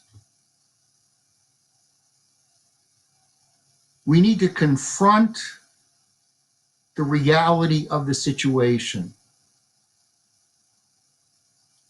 And we need to actually develop competence in the population, because this is going to be short term. This is not going to be a long, drawn out fight. Either we break the back of this succubus of these hedge funds, of these British Empire Wall Street hedge funds, or we're going to see hell on earth. So I think reality is going to hit really hard. I mean, I'm not an expert. Others are. Gallagher knows a lot about this. Rich Freeman knows a lot about this stuff. Harley Schlanger. I will say what they say, which is that because of this T. Boone Pickens and this guy Rainwater, you know the joke about that. When they piss on you in Texas, they call it rainwater, right? But anyway, these hedge fund types got together and built 800,000 windmills in Texas and throughout that Midwest area. And we were within seconds of closing down the whole grid. You know what kind of mess that would be? So thank the hedge funds. We never built up. Through deregulation, we never built up our energy capacities. We have to regulate utilities. We have to give them the kinds of credits they need to develop nuclear, to develop the kinds of high energy flux densities we need, to build more hydroelectric, to do what we have to do. And that's the way we're going to do it. Okay. That's the Okay. Diane, you're next. All right, I have 3 questions, but I'll take this from Bruce in southern Jersey. He writes, in a recent bill on, quote, the need for civics to be taught in New Jersey, and elaborated by a judge, talked about life, liberty, the pursuit of happiness, and property. I replied about the oligarchical idea of people as property and how that was explicitly written into the Confederate Constitution. Yet here is a prominent judge speaking on a Democrat-sponsored bill, talking about this as being curriculum. Can you address this? I think you addressed it quite well. But again, I'm reading, and I'm not going to go into it because I'm going to do something more on this von Hayek business. The so-called von Mises, von Hayek. In von Hayek's piece called The Road to Serfdom, there's an explicit attack on the general welfare as unknowable. So he's a right winger. And the CCF, the left wing, says truth is unknowable, any truth. It's all subjective. There's no difference between the fascist right and the fascist left.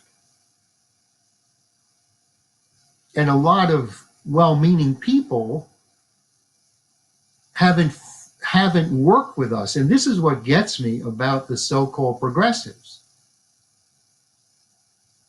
They say they're with Franklin Roosevelt.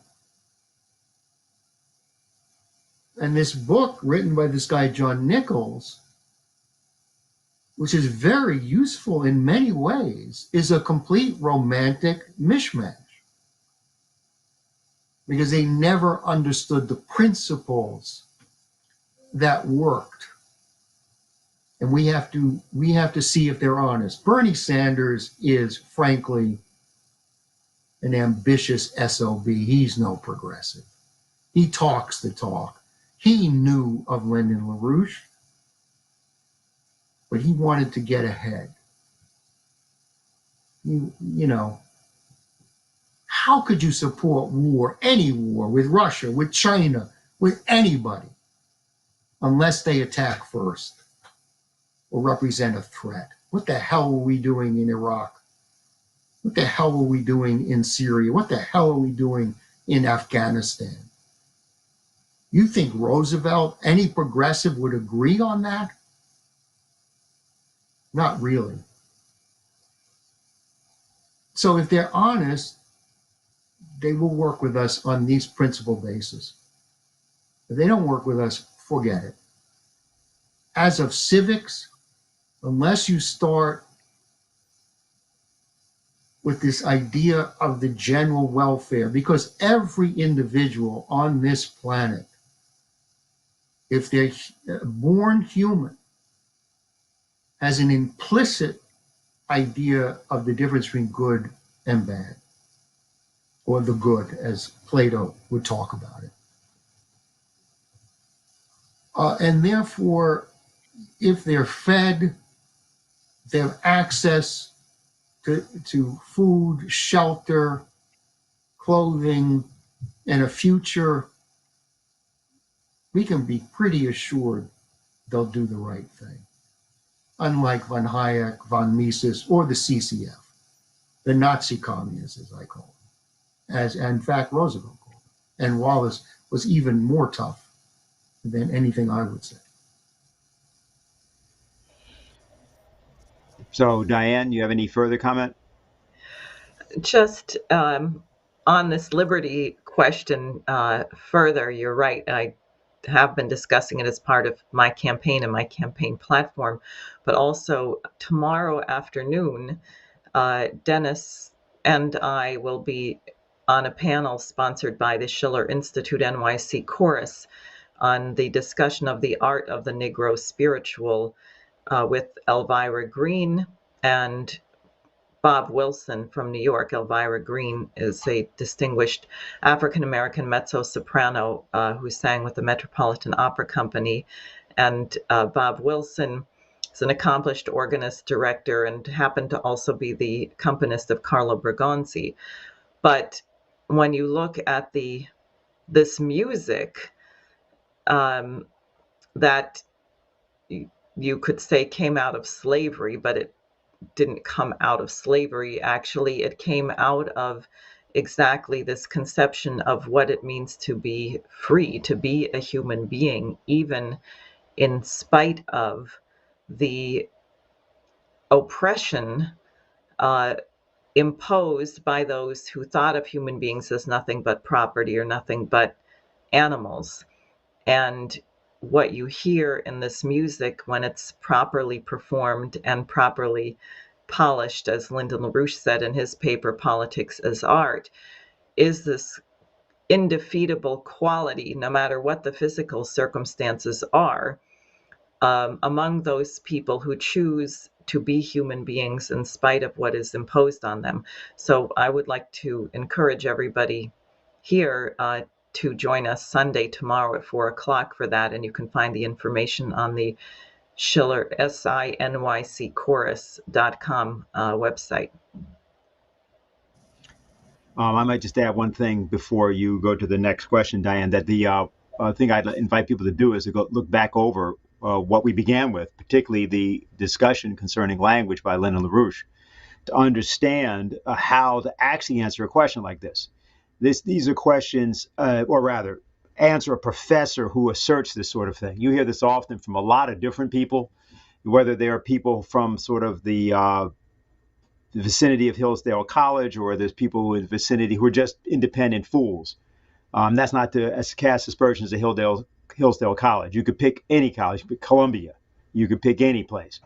You get these fools who try to discuss the issue of what is referred to as American slavery. And American slavery is a very pernicious, long-standing institution that still has its echoes in today. And you can see it in any of the COVID figures that you're looking at right now in the United States, if you're honest. But there's something else that happened with the African-American spiritual, as I call it. People call it the Negro spiritual as well. There's really no dispute about the title so much, but I'll just say this about it. The prosody of American English has been shaped by the spiritual, and that's a natural process. And the reason for that was because of exactly what LaRouche described. If you go back and listen again to what he said, the issue of ambiguity and the issue of registration and proper vocalization, and the idea of the sung text is the fundamental origin of language, as Percy Shelley discusses in his Defense of Poetry. That the concept was before people spoke, they sang. Matter of fact, you couldn't even understand anything unless you were intoning it, and that includes in language. It's simply the case that English is flattened out now.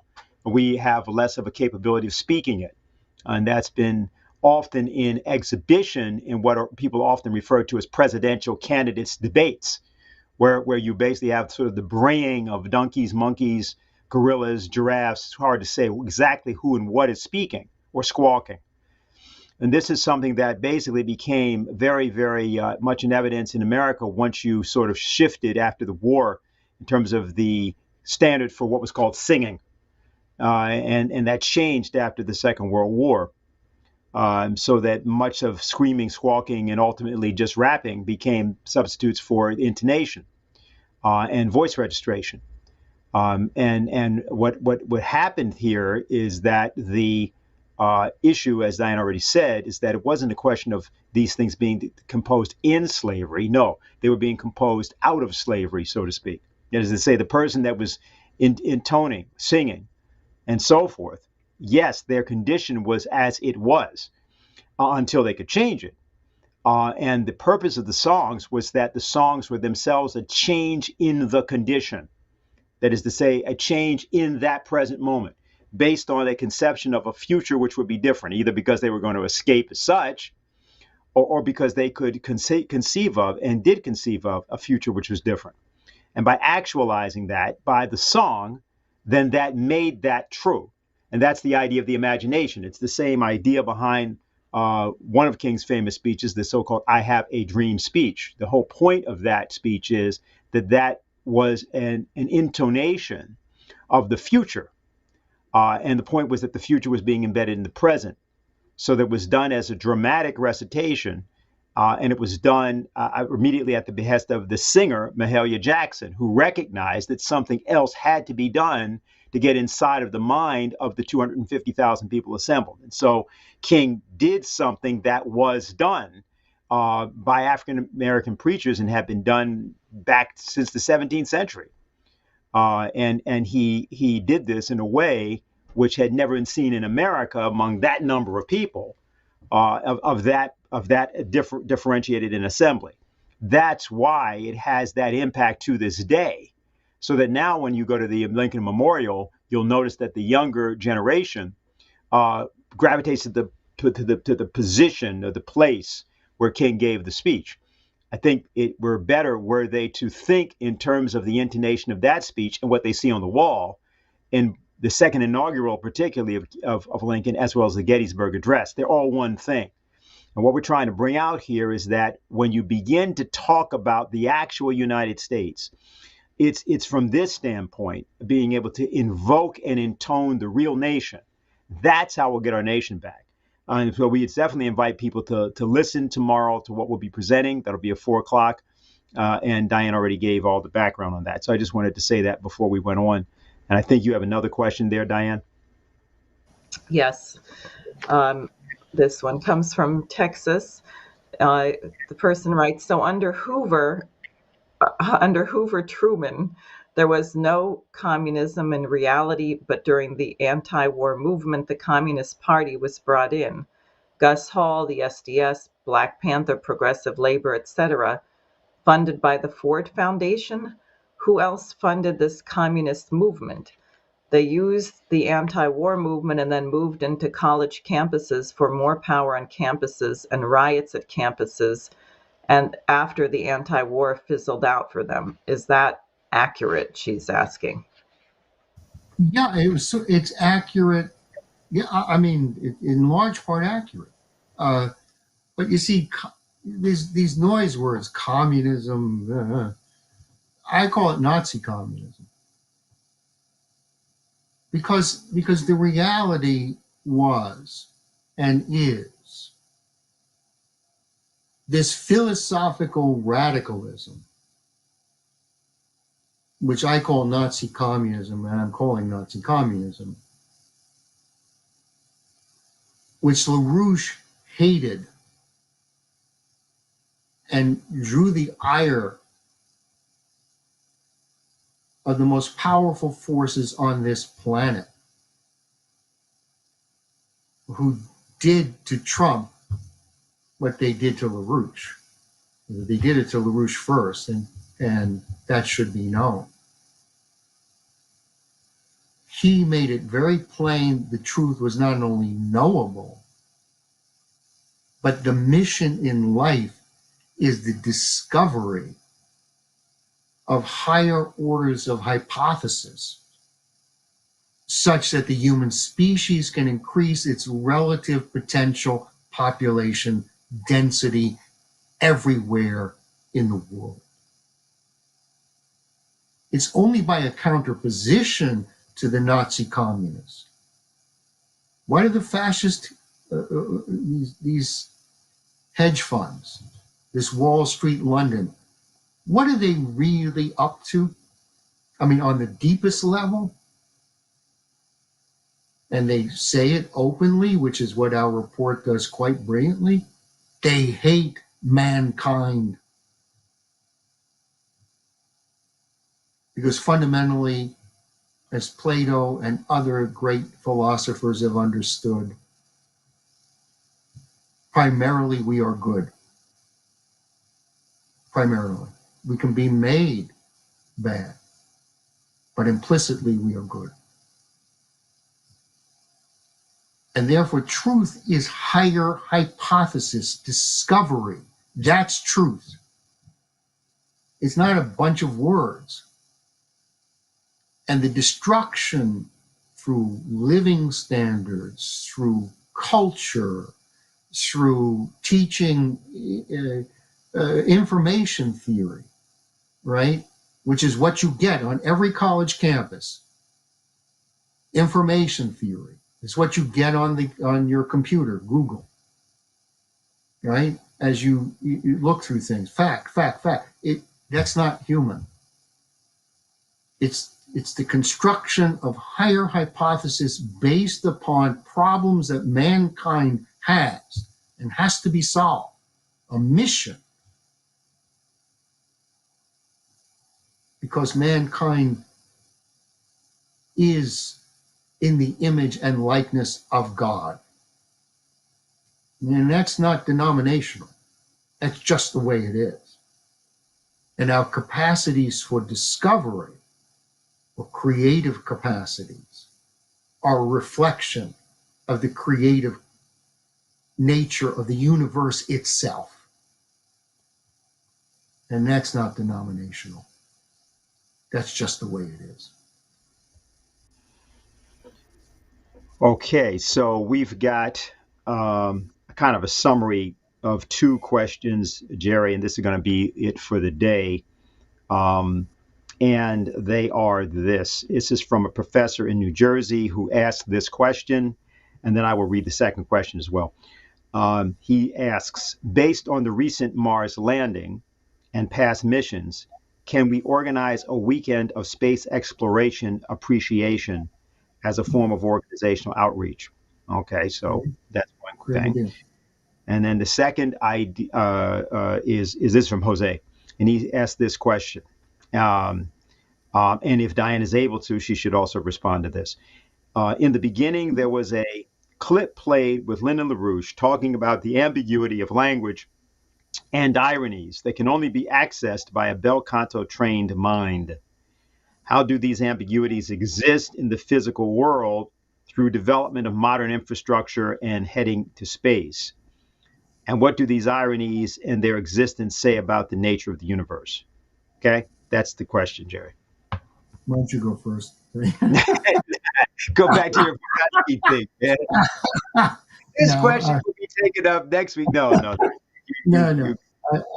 I'll be quick because Jose knows a lot.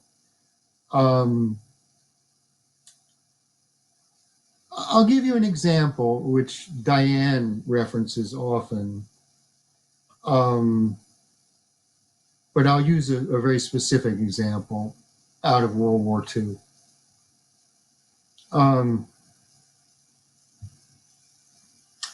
The United States had to become the arsenal of democracy.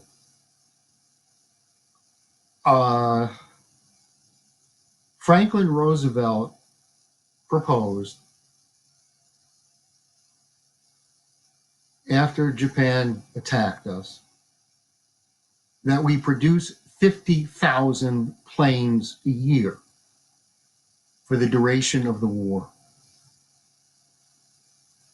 We had never produced 10,000 planes. So they got to work at Willow Run. They got to work at every critical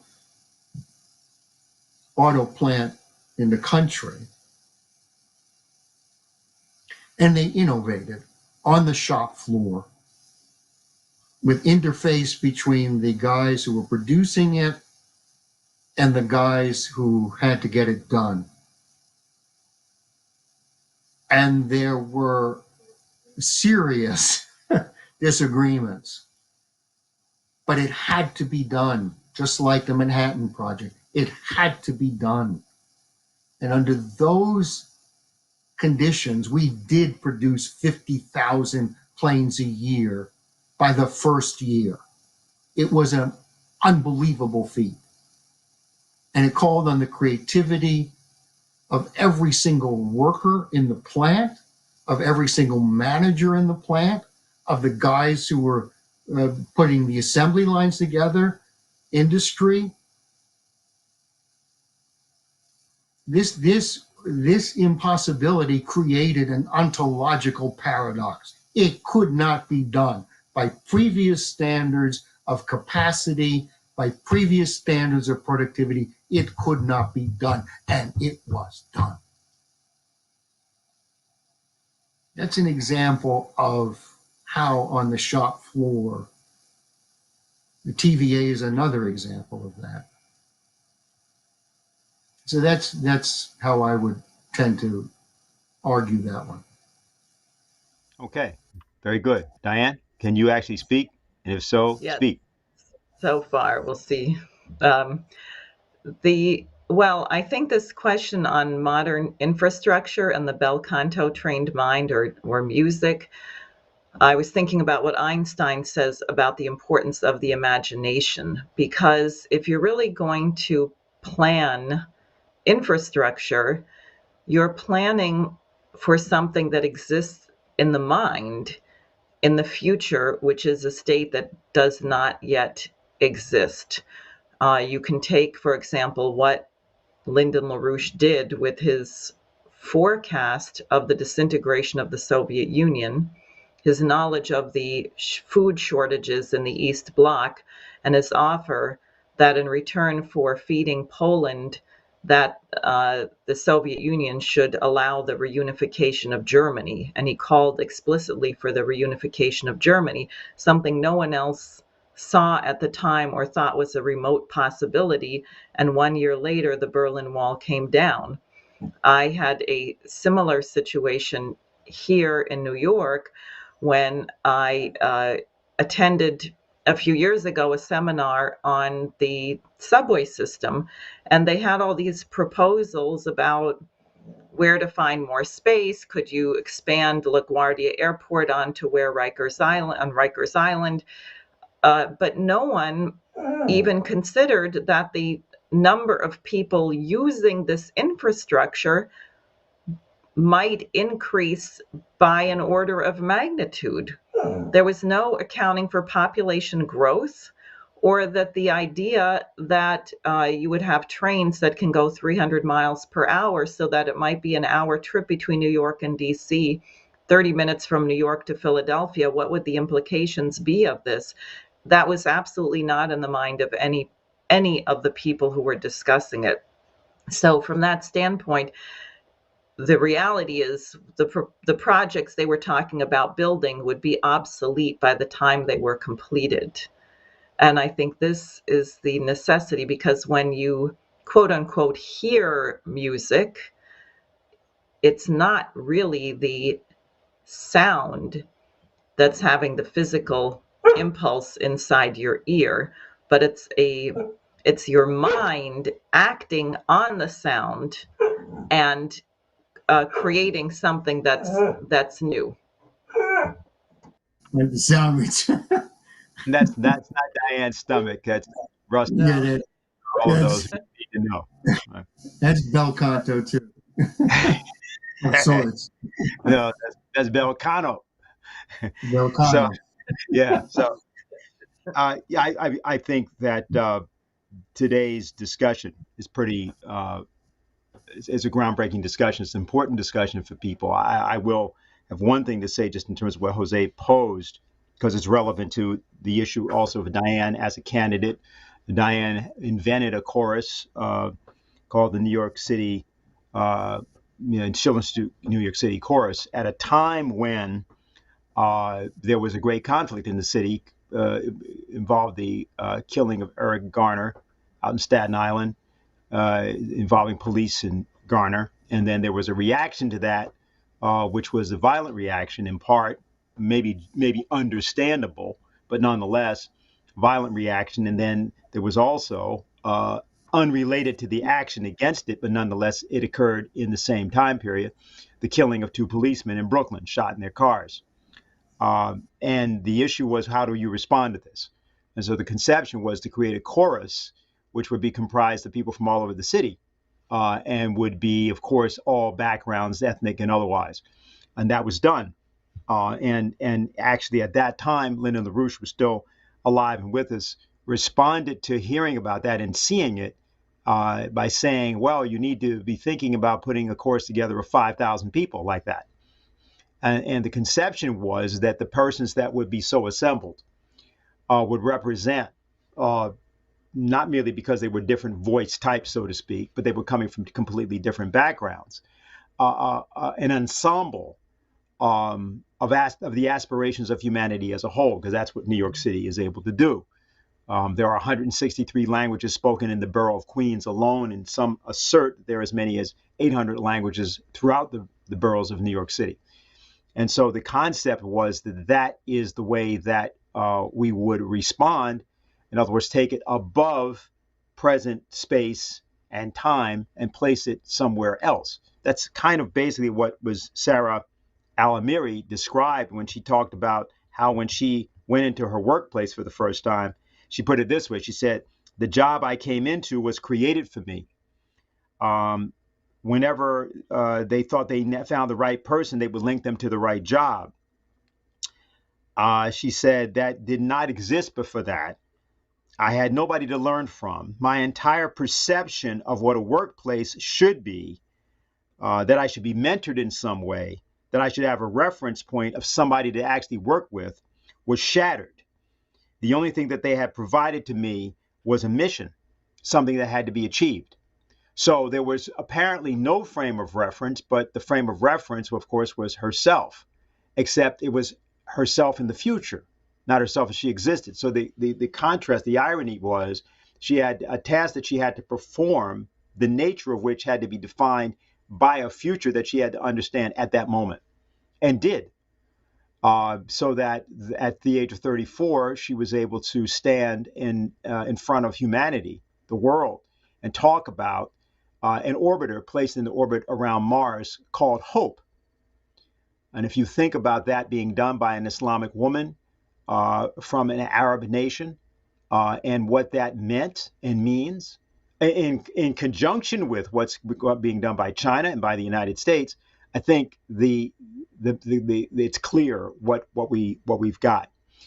I want to thank both Diane and Jerry for being with us today. I want to thank everybody for joining us, and I want to encourage that everyone get involved in our campaign to bring back Roosevelt's tradition to the United States, as Lyndon LaRouche fought for his entire life. Get our report, The Great Reset. Work with us to not only organize around it, but to get other people to understand that this is the kind of politics that we want to practice in the United States. And it's available to you through the LaRouche organization. So on behalf of the LaRouche organization, I want to say good night and good luck, as someone once stated. Yeah. That's great. That's great.